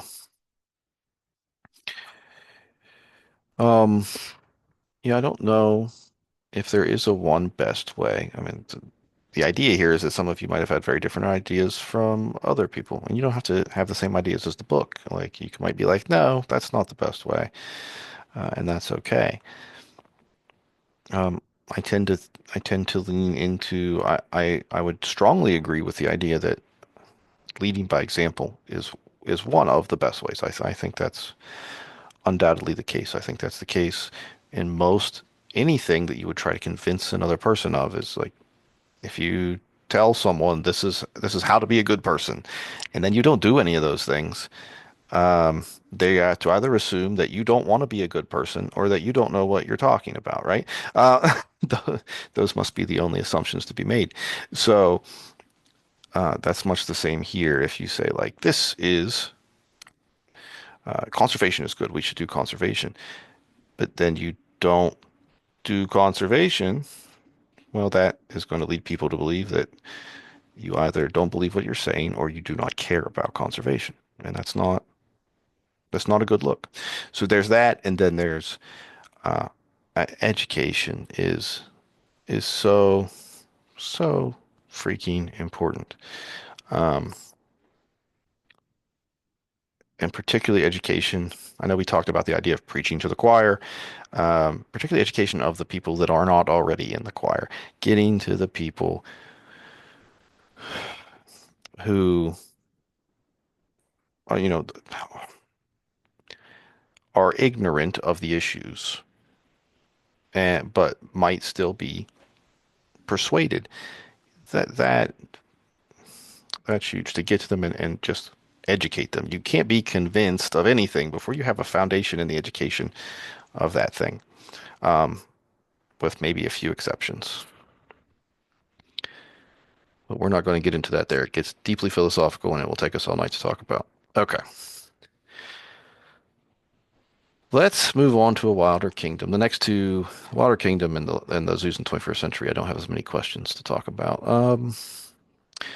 So the Wilder Kingdom is about connecting, can zoos connect people with wildness? The first question I think is worth talking about briefly. What does the author mean when saying that entertainment and conservation goals may impede one another? We are in the last hour now, so if you haven't spoke for the last 10 minutes or so, this is a great time to get your check mark. Yeah, Caitlin. I think that entertainment can definitely impede conservation. And I even like wrote that entertainment can involve objectifying animals, which may reduce conservation understanding and concern. And I know something that I've experienced is the Detroit Zoo many years ago used to have chimp shows.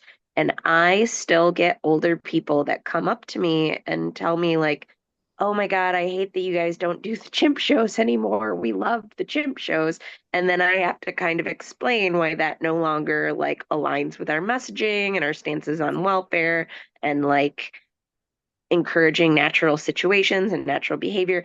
And I always kind of like go through it all, but I have a lot of people that like really miss those chimp shows. And to me, those chimp shows do directly impede like conservation messaging. To me, it is like very much the opposite of what I would want to pitch at a zoo or like talk about at a zoo. Yeah, absolutely. Jasmine, do you want to tie on to that? Yeah, I was gonna also add that I know that some facilities they'll do entertainment to give a way for people to connect with the animals so that they have more of a connection versus just seeing them in their exhibits. But I think that showcasing them in their naturalistic habitats is more beneficial for conservation than just trying to get them to connect just by doing an entertainment show with them. I think that when you see them how they would naturally occur in the wild, I think it's more of a connection than you would if you're just petting them. Yeah, that's an interesting thing to talk about. I'm gonna let Ryan go. Maybe we'll come back to that. Yeah, just going off of what Jasmine said, I actually went to Como Zoo recently and they did was it Como Zoo? I don't know. They did a really cool sea lion show where it was like a show. There were a lot of people there. There were kids. They were pulling kids from the crowd. They were doing silly things, but they also tied a lot of their show into conservation by like even the sea lion had like a bucket of trash next to it that it like dove into or whatever. But I feel like that type of show or entertainment that has a strong tie to conservation and getting that message across is really important, but also acknowledging that like it is kind of for entertainment, they probably could show or get the same message across in a different way. So it's a really tough line to like balance on education, conservation, entertainment. Yeah. So how how is how do I say this? I feel like we haven't got to, we've danced around and I think and covered some of the ideas here that are relevant, but I think there's one in particular that we haven't talked about that's really like just incredibly straightforward, and that is that we put a really significant amount of money into entertainment. Like it's a massive. I mean, if I think about just going to Columbus Zoo last year, um, taking the ornithology class there, and I'm walking around, and there's a whole area that is giant animatronic dinosaurs. Now, don't get me wrong, that was literally for me probably my favorite part because I love dinosaurs, and I'm basically a little kid in a 40-year-old man's body, and so I was like, yes, this is so cool. But if you think about how much money went into the giant animatronic dinosaurs that don't do really anything at all for conservation, they don't even have that I saw like signage about extinction or something associated with that, which might make it a little more conservation message relevant. Um, all that money could have gone into actual conservation, right? Um, so I think one of the biggest ways that it impedes conservation is by taking money from conservation. Yes, Tiffany. Some would then argue that the dinosaurs are so popular that they're bringing in more people, which is then allowing them to have more money to give to conservation. So it kind of depends on how Mhm. they're streaming that revenue. Dinosaurs are very popular. In fact, most zoos are getting animatronic dinosaurs simply because kids love dinosaurs. I worked at a facility that had dinosaurs. We got them temporarily. We would get rid of them every winter, and we specifically made sure that we got permanent dinosaurs because we were getting families bringing their kids just to run around the dinosaur path. Uh, we had all these cool snakes and everything, alligators, but they're like, no, the dinosaurs. And then we had emus out in our dinosaur path. So, dinosaurs, live dinosaurs with our That's cool. dinosaurs. Um, and then like even if it's like literal ice out there, they're like, yeah, we gotta go see the dinosaurs. So I think that's what a lot of facilities are doing, just being like, well, we'll have people come in to see the dinosaurs. And while that might not be giving a conservation message, we'll use the revenue it brings in to then contribute to conservation efforts. So I guess it's kind of, do they actually do that? I don't know. That's back end stuff. Hopefully they do that. But I think that's a lot of what people use for the entertainment aspect is being like, well, this entertainment itself might not be conservation minded, but the money it brings could allow us back end to be conservation minded. Yeah, and that's absolutely true. I mean, that is the end goal, right? More ticket sales, and then theoretically, the end goal is then to funnel that money into conservation. I want to expand on that though, and maybe into an absurdist direction. Ryan, you can go ahead. You go ahead, and then I'll do that after. Oh yeah, I was just Tiff, you hit a nerve, dude, because I as much as I love like that our zoo, my zoo does like for Valentine's Day, we're doing the Tunnel of Love. You can go have a cutesy little date night in the Shark Tank. And also, and I was talking to you guys about the windows where you can look in the jungle. They have like fancy tables and couches, and you do not want to be at my zoo during Christmas time. And like I get that it's for the public and like it brings in money, but from a zookeeper perspective, and I wonder if anyone else can vibe with me on this because I see all of the lights that is getting put up, all the fancy, they build a house for Santa in one of our buildings. Ugh. But I look at that, I'm like, dang, my monkeys could have much cooler enrichment. I could have better enclosures. We have tapers in our building, but we don't have taper floors, but we're spending all this money on this stuff. And also next year, we're going to see improvement. So I get it's helping conservation. I think I personally don't exactly know where all that money is going to, but I know it's not coming to me. And it's kind of frustrating to see it sometimes. And if anyone else feels like that, feel free to pitch in. I'm just going to keep rambling. No, I think that's a really good point. It's not just conservation, but also animal welfare that you have to go like, why isn't that money just going into better enclosure spaces or better tools for the keepers to work with the animals, things like that. Caitlin, you had your hand up next.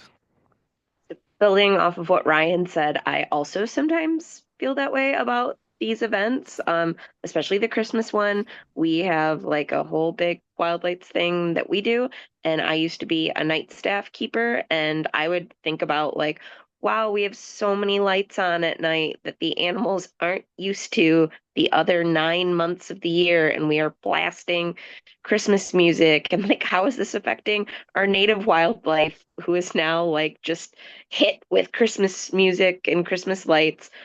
But the flip side of that is historically the wintertime is a time where we don't get a lot of guests, and that event has driven up attendance during that period of time, which you could argue benefits the zoo. And there were some complaints internally, and our welfare department actually did start doing some studies on how the Christmas music and lights affect some of the like activity budgets of the animals in the areas where that's happening. Like I was the beaver keeper at the time, and I definitely noticed the beavers were less active on wild lights nights when they normally would be active at night, and they were instead choosing to spend more time in the lodge. And we were able to do some like sound studies and get the music turned down around that area. So like we didn't go totally unheard, but I do share a lot of your frustrations about those events, but I do understand it's like a complicated topic. It does bring people in the winter, it does bring in money, which helps the zoo, but yeah, it often kind of feels like at what cost? It's very interesting. Those poor beavers. That's yeah, I feel you. Taylor, you have your hand up. Yeah, kind of similar to what other people were saying, but Woodland Park Zoo does this really fun thing called Zoo Tunes, where they host concerts at the zoo, and it brings a lot of money in and things like that. But there's a lot of problems that the keepers are having because the super loud music is really disrupting and kind of scaring the animals that are around those grounds. And I know that they were arguing with like admin, like the people that were like involved in that, and there was just kind of like a conflict between them, and there was a like kind of how the question was saying, like it's one was impeding on the other, right? Like having that concert there is impeding on the welfare of the animals that live there. But then their argument was, oh, but it brings money, and we're like, okay, yeah, but like at what cost? You know what I mean? Like these animals are really upset by the loud music. So I don't think they were able to come to an agreement, or I mean, the agreement was that it keeps going on because they still have it every year. Yeah. Yeah, so, you know, the folks that are managing zoos at the highest levels, I should say, um, they're interested in numbers on spreadsheets mostly. I mean, that's where management decisions tend to come from when you're a for-profit, entity. Um, and that doesn't always jive with the realities of what is needed for the animals or for the keepers or for conservation. It doesn't always, they don't always see eye to eye, these two different perspectives. Um, and that's challenging. But I want to go back now because I think this is worth talking about to what Tiffany was saying, which is the very obvious reasoning for emphasizing entertainment is that we can bring in ticket sales, which brings in money, which then we can, at least hypothetically, should be uh, putting into conservation. What is to say then that I shouldn't just build a theme park if I want to achieve conservation goals, or create East Coast Hollywood and start making movies out here? Because those all make a lot more money on average, I think, than zoos do. And I could take that entertainment cashola and put it into conservation, right? So I know that's an absurdist sort of uh, viewpoint, but I think there's some threshold there. I don't know exactly where it's at, uh, where you have to say, like, at what point is it like kind of too ridiculous? Like you've gone too far into the entertainment realm, uh, and sure, you're donating a lot of money to maybe a conservation organization, but it's like this is just too much about entertainment and not about the messaging, the underlying conservation messaging anymore. Tiffany. Uh, it's funny because you just reminded me of one of kind of side along the reasons why my last director really disliked Steve Irwin. Where there's a lot of people who are like, well, all he cares about is views. Is he actually then doing conservation? Which in that case, yes, his facility has done fantastic things for conservation, his family, all that kind of stuff. But there is a lot of people that are like, yeah, I'm gonna, and I've met brand new keepers who want to be this way too, where they want to be that personality. So then they can like go do that conservation stuff. And I was like, okay, but are you actually doing it for the conservation? Or just because you want the views and things like that, which in some case that some facilities might be like that, where they're like, yeah, we're going to do all this for conservation, but they really just want the revenue. But that is one of the I think I've heard of a lot of the older generation actually, um, who don't necessarily hate Steve Irwin as a person, but hate how he went about trying to garner interest in the conservation of these um, less charismatic species such as reptiles, crocodilians, things like that. And they feel it kind of undermined the work that they were doing that seemed more serious. Yeah, that's a great point. You got into something that gets I think pretty philosophical, really. So you're saying like if I do this for the views, even if I achieve conservation, because my motives, my motivations are more selfish, am I still doing a good thing? That's sort of, I think, sort of what you're asking. Um, and I think maybe we can look at something outside of the realm of conservation to as a model for thinking about that. If I if I want to donate to a charity for orphans, I don't know, whatever, doesn't matter. So I go and I donate some money to this charity. If I do that so that I can get on Facebook and be like, look at this great thing I did, does that make me a good person? What do you think? Annabeth, what do you think? I think it kind of cancels out a little bit, to be honest, because one, you are giving money to orphans, and that's pretty cool, but you're also being very selfish about that achievement. But you are benefiting orphans like financially. So I think it's leaning positive. I don't know. Jasmine might have a different idea on that. Okay. What do you think, Jasmine? I was just going to say the orphans think you're a good person. That's Um, great. Yeah. I'm sure. for Yeah, a I lot guess of a matter of examples, perspective. for me, because a lot of people work in very selfish ways, and that's not necessarily a bad thing when the end result, as long as they're not doing enough harm to outweigh the little or the medium or the big goods that they do, it doesn't really matter how, like, if they're patting themselves on the back at the end of the day in the mirror, they still donated thousands or millions of dollars to something important. If I had Okay. the money, I hope I would do the same. My intentions would be different, but if I had the money, I would do the same. Does it really matter how you feel about yourself at the end? Sure. Okay. That's a great perspective. Tiffany. I think in that example, a lot of people would have problems with it because if you are doing it to post on social media that you did this good thing, a lot of the people that do that already have a following.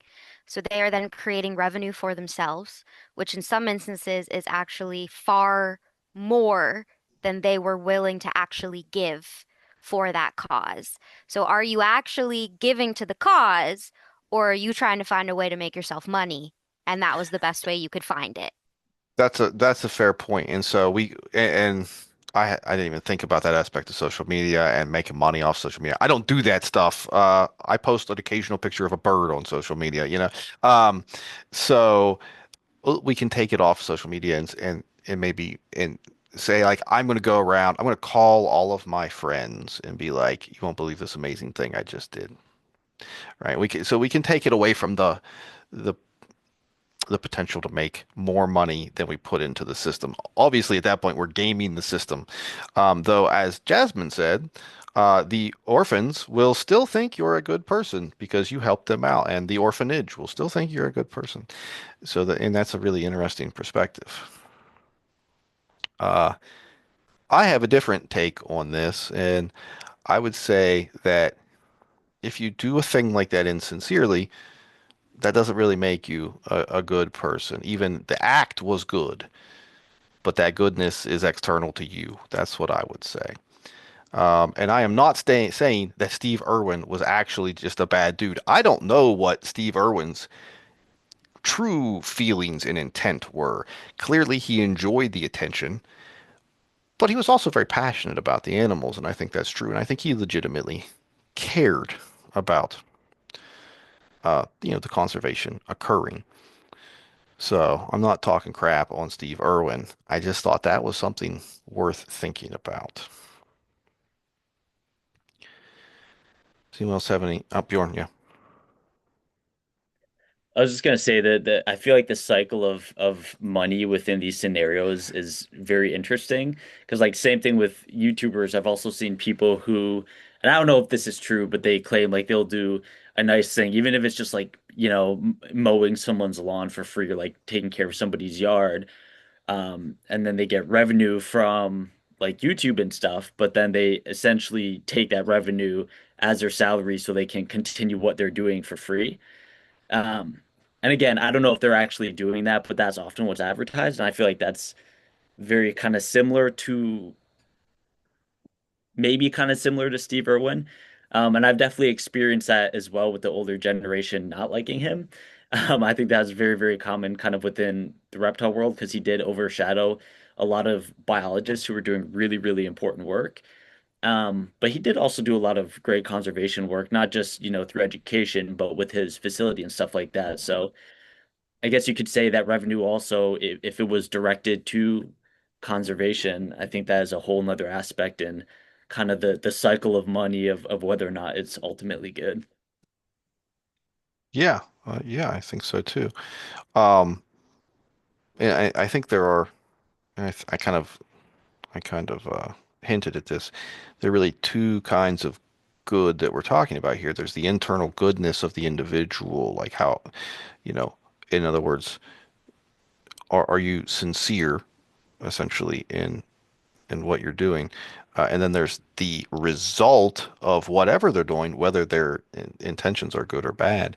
And that result can be good even if they're not good people.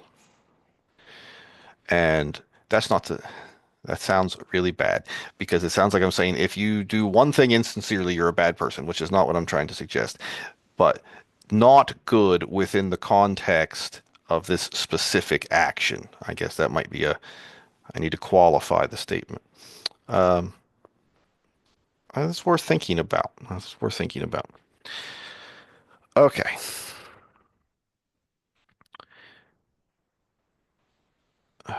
Boy, we went some seriously wild places with that question. I just looked back at the original question and we had that was a hell of a discussion. So good job, everyone.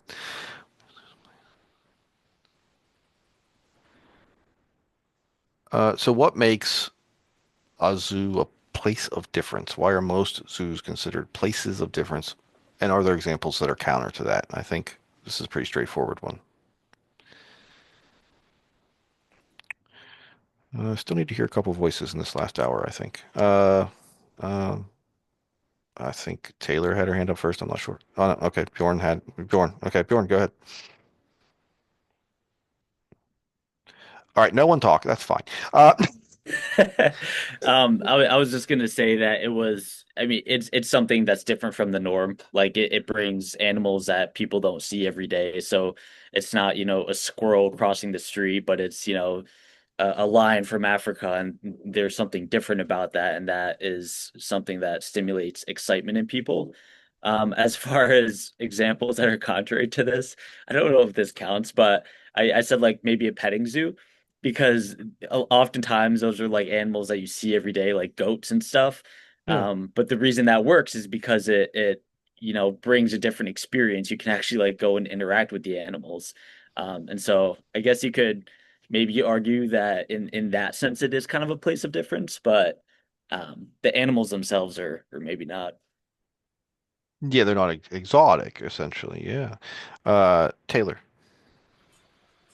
Yeah, just some examples of maybe how it's not a place of difference. It's like they have restaurants, like just going to get a bite at a restaurant, or maybe grabbing a coffee at a stall or shopping at the gift store. I mean, you go to the store and shop and things like that. So maybe those aren't, necessarily aspects that make zoos a place of difference. But I definitely feel that overall zoos are a place of difference. Okay, sure. Yeah.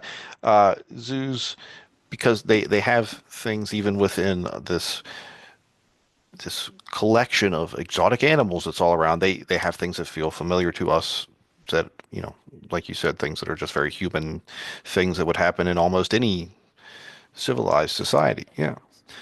So those things are not so different. I agree with that. Tiffany. I had one, technically two. My facility only cares for native and extirpated animals, but Mhm. Zoo America in Hershey, PA, only houses and displays North American species. So it, it depends on how you find otherness in like natural species because yes, they're natural to North America, but I can't see a bison in New York or Pennsylvania. So it depends on how far you want to expand your backyard in that instance. But technically, those wouldn't be considered exotic species. They're all native to North America. You could feasibly travel across the states and see any of these animals. Mine in particular, a lot of our guests are local. And we basically are displaying your backyard. These are animals that you could feasibly take a stroll in the woods, go outside, and you could see these animals. Hopefully, you don't go outside and come into contact with a bobcat or a wolverine or something like that. I mean, wolverines are extirpated. Irregardless, we specifically go towards your backyard. We want to emphasize the greatness of what you could find in New York State. Tiffany, I love that. I feel really strongly about that, and I actually have strong feelings about the fact that zoos spend so much time emphasizing the exotic when we have incredible things that live literally in the forest, like the forest behind my house.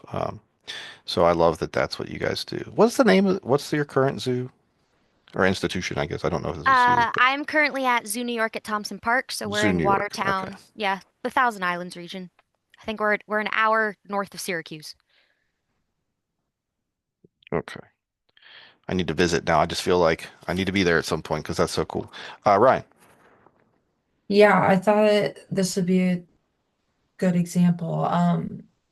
In Nebraska, we have our zoo and then we have our safari park out in Ashland, Nebraska, and it's the Lee G. Simmons Safari Park. And we have bison, elk, bears, wolves, all sorts of things, but they're all um, Midwest natives, Nebraska native species, birds, small mammals, reptiles, amphibians, all sorts of stuff, but they're all native for that public viewing area, but they're also not like animals you would see. I'm not going to see a bison or an elk in my backyard. In Nebraska, I might see an elk when I go out west every year to Lisco, which is in our panhandle. I'll see elk out there. I'll see pronghorn out there.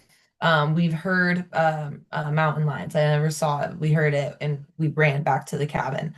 Um, but the safari park feels like a good mix of like this is much closer than say a tiger would be for the land. So I like having that because it just gives you a little bit more of a not necessarily local animals, but native animals. Good little mix of the different but not so different. Yeah. Yeah. That's cool. Bjorn and then Caitlin, and then I'm going to move on. I think that was very well said, Ryan. I think that was a perfect segue to what I was gonna say, which is that working with like reptiles and stuff, I think it's really cool, often displaying the unseen animals. So it's like even if those animals can be found in the backyard, oftentimes people just don't look for them or they don't see them. Even something like a hellbender or something like that. Like sometimes Hmm. people will see a big hellbender and they're just like, "What the hell is that?" Yeah. It's like big snot otter, and you're like, "Dude, they're in the rivers." Like what? Or even like screech owls, like what Cleo is doing. I mean, they're so abundant, but I mean, you just like never see a screech owl, and so I think that's really cool. It's a really cool way to display native animals, but still kind of make it a place of difference for the people that do live in those areas. And that's a great point that even to say that, even the things that are very common in our areas are oftentimes the unseen. And so they still sort of fit the role of creating these places that feel exotic. Caitlin. Okay, I have a Tiffany specific question, but I think it's still relevant to this discussion. Does your zoo, I think Valentine the Wolverine died, and I think she was one of the last American Wolverines. Did you guys transition to European Wolverines, and do you talk about that, or do you just say that they're Wolverines? I don't know about the other keepers specifically, but I do make a point that since we are New York native and extirpated species, that we cheated and have a Bisco who's from Sweden. But I do then emphasize that the reason he is here is because he contributed to the North American SSP, to AZA SSP, so he has offspring that are at other zoos. But yes, I myself, I think it's hilarious that we cheated and we now have the only Wolverine in New York State, and he's not even American, he's Swedish. Do you Uh, know which zoo in Sweden he came from, and is it Norden's Ark? That sounds familiar. I don't remember specifically. I'd have to look at his records. I'm not his primary caregiver, so I don't actually do a lot of education on him, only when I'm doing tours. Uh, but I think the majority of us, we do make it obvious that he is from the EAZA and that we talk about why he came to the States for conservation for breeding purposes. Thanks. I was just curious how you guys handled that and if you had transitioned. That's pretty interesting. Okay. Um, I will say real quickly related to this question before we move on, there is an example here in West Virginia that for some of you that are living here that you might not know about, that is a zoo that only has West Virginia native wildlife in it. And that is the French Creek Zoo. You got to drive a few hours south to see it. I wouldn't go in the winter because a lot of the stuff that they would have for you to see, you're not going to be able to see. But in the summertime, it is definitely worth going to. When I was at AB and I lived a lot closer, it was about an hour-ish south of that school. I used to take classes there. So, okay. And if you're wondering, Bjorn, who is currently Googling French Creek Zoo, it's a state-owned zoo. So it's run by the state. Um, boy. We've got not very much time. I want to wrap up here.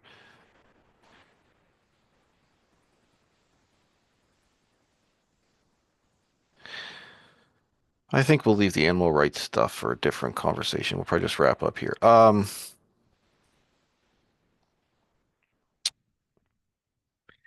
How do you think zoos can give their visitors the best experience, or not the best experience, the most realistic experience of wildness?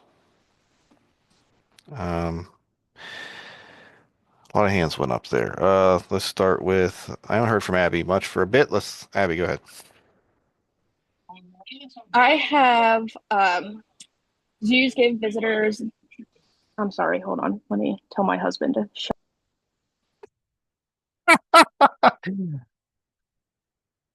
I think that was perfectly cut off, so it sounded like Sorry.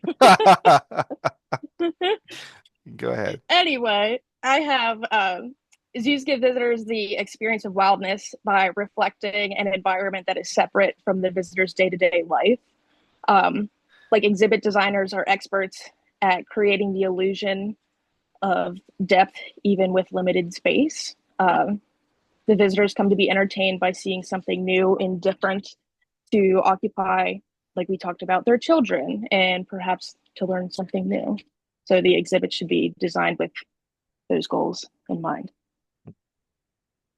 Okay. Jasmine, do you want to go ahead and expand on that? Oh yeah, I was saying another way is just giving visitors a way to experience wildness is immersive exhibits. The facility I work at, it's almost all African mammals. We have a couple llamas and our porcupines are Indian crested ones, but all of our host stock ones, I think we have about 5 or 6 habitats. Some are about 20 acres, some up to 100 acres. And we do tour trucks, so you're basically going out to like the African savanna. You're not guaranteed to see any of the animals. The keepers won't go out to call them to you. So you're kind of seeing them how they would naturally be. And a lot of people really enjoy it. We've had some people that have gone to Africa that say it's kind of like the same experience. And we're called the Sonoma Serengeti. So yeah. That's cool. That's cool. Annabeth. I was just going to basically say the exact same thing, but I wanted to expand on it just a little bit. So Sure. yes, I think what they're trying to aim for is naturalistic enclosure designs as well as a more naturalistic zoo environment.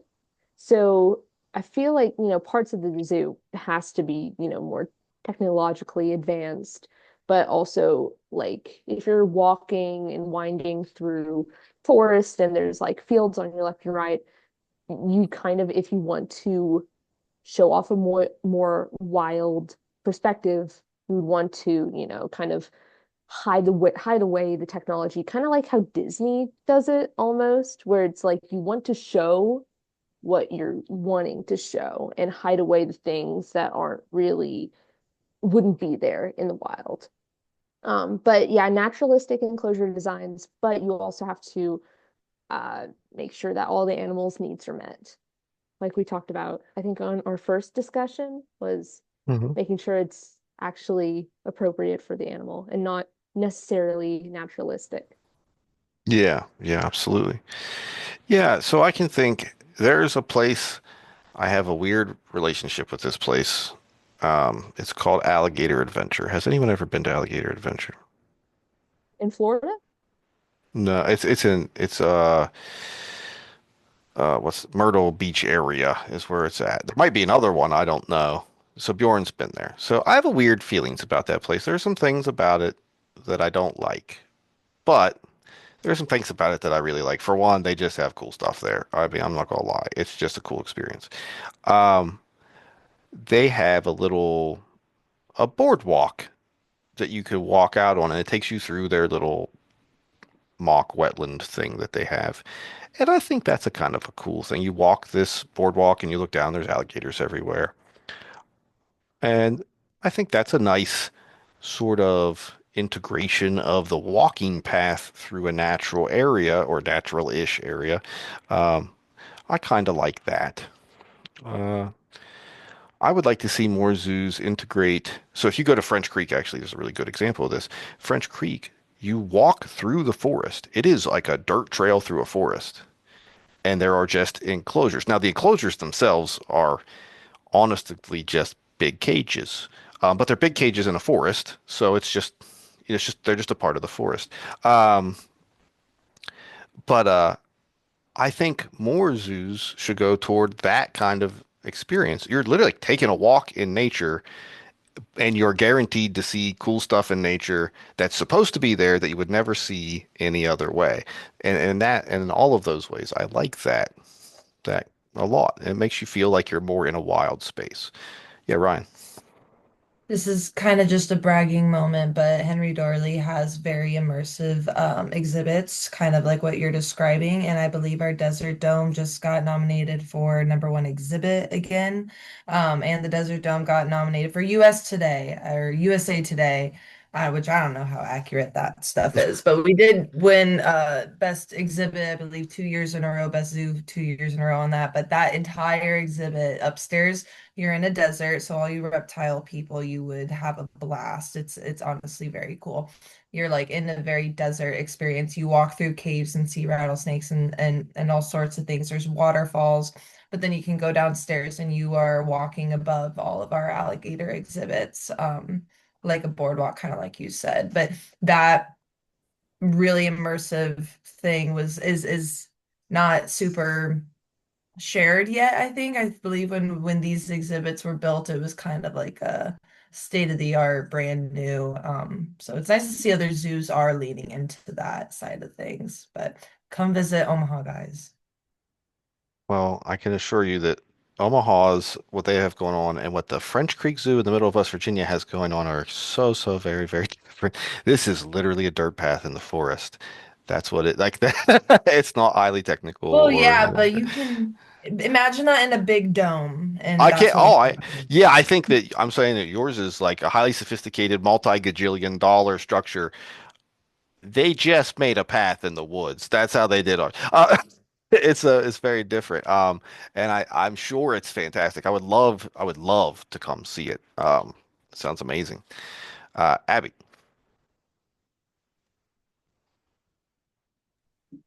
Sorry. Um, that all made me think of the new exhibit that Ogilvy has coming out, the lion exhibit. What's it called? Roaring with Pride, I believe it is. I'm not sure, but it's a brand new 22,000 square foot enclosure that they have. I don't want to say a hotel, but like little, I don't know, little houses that you can actually stay in, and the lions are able to like come up to the window and just look in, and you can look out and potentially be immersed with them, but you're also getting to spend thousands of dollars to be directly sleeping next to them, essentially. That's cool. Jasmine?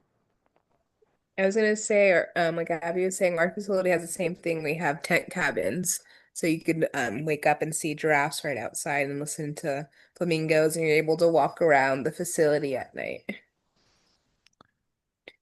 Wait, are you like in the space with the giraffes? No, there's an area called no, that'd be crazy. I was like, I'll be there. I'm coming. No, we have an area called Antelope Alley, so you're about like maybe 30, 40 feet from the fence of where the giraffes are, and then we also have some other antelope species and stuff in there. Or you can be right across from flamingos. We also have a big pond that is next to the Cape Buffalo habitat, so you can see ostriches, Nyala, stuff like that. That's cool. Um, so not quite everyone has given me a response in the last hour. If you have not given me a response in the last hour, now would be the time to do it because I'm about to shut this down. So, uh, let's do one last question.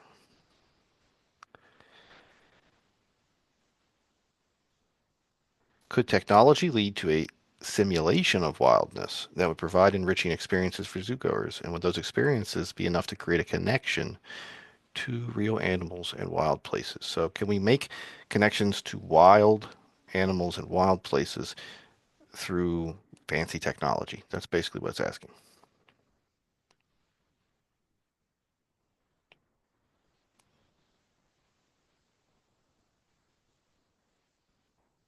Yes, Destiny.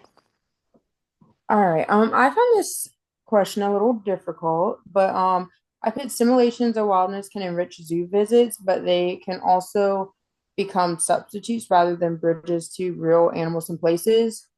They can help people visualize distant habitats and long-term changes that are hard to convey in a single visit. But technology is most powerful when it deepens attention to the actual animals and the landscapes represented in the zoo. If it doesn't do this, then I do not believe it would create a connection to real animals and wild places. But I think it just really depends on like who is using the technology, if that makes sense. Like if it's someone who's just coming to visit the zoo to like learn and like about the animals and see the wildlife, then I think it would be good at creating a connection. But I think if it's someone who like works in with animals already, maybe it's not going to build the same type of connection. I don't know. I think I made myself a little confused on the question. It's supposed to be a hard question. Actually, that's the intention. It's supposed to be difficult because you have to think about how far do we have to take technology before to do that. So, can anyone envision technology that can get you there? Yeah, Jasmine. I think it was the Sacramento Zoo that I went to a year or so ago. And they had a room that you could put a VR set on and imagine yourself in a wild space. And I didn't really notice that many people going into it. I don't think that these experiences are enough to create connections to the real animals and wild places, just because I feel like you need to have real life experiences, and anyone can put on a VR headset and be anywhere.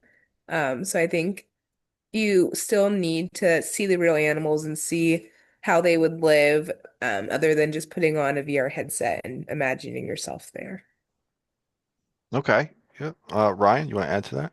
Yeah, just going off of what she said, we also have some new VR stuff. They built it last year, I think, and I don't see there's never lines for it. We can say that. It's there people go to it, but it's not like insanely popular, which makes me think, okay, maybe people are appreciating the actual experience of seeing animals more than seeing it through technology. Though I do think VR, especially virtual reality and stuff like that, can be good. And the book actually mentioned it quickly, was that it takes a lot of resources for you to, you want to help out the giraffes, you want to help out the gorillas. Well, now you have to go there, or like that's what you choose to do. And that's a lot of resources. So maybe in the future it could be used as a way to almost stop people from doing that and to give you that experience you want without having to actually go to the African safari. You can just do that. But the as Destiny said, like there's a tight line. You can't use that as a substitute for the actual experience. Yeah, okay. Annabeth, you want to add to that? And then after Annabeth, I'm going to talk for a minute and we'll wrap up. Very quick addition. I feel like if I want to go to a zoo, I don't think that VR is the most ideal addition because that money and resources could be going to doing something physically within the zoo. If I go to a zoo, I want to see physically animals. I will mention that there are a lot of virtual reality opportunities outside of zoos that could be beneficial for raising, awareness for imperiled species. There's actually a online in this like application called VR Chat. There's this frog zoo, which is just like you can pick up the models of the frogs. You can like, look at them in space. I went to it once because I I actually believe had you the did. headset. It is beautiful, and you can make the frogs make the noises, and you can look at where they're from on the map. Like it has applications. I just think that it can be outside of an actual physical facility. Yeah, so, and that's a good point. When someone goes to a zoo, the experience that they are looking for is probably not to go spend several hours in a digital world. That being said, I'm sure that some of you right now are thinking, what about all the dum-dums that come to the zoo and sit on their phones while they walk through the zoo? That's a thing, right? Like, and you're like, why did you even come to the zoo if you were going to walk the path while looking at your phone?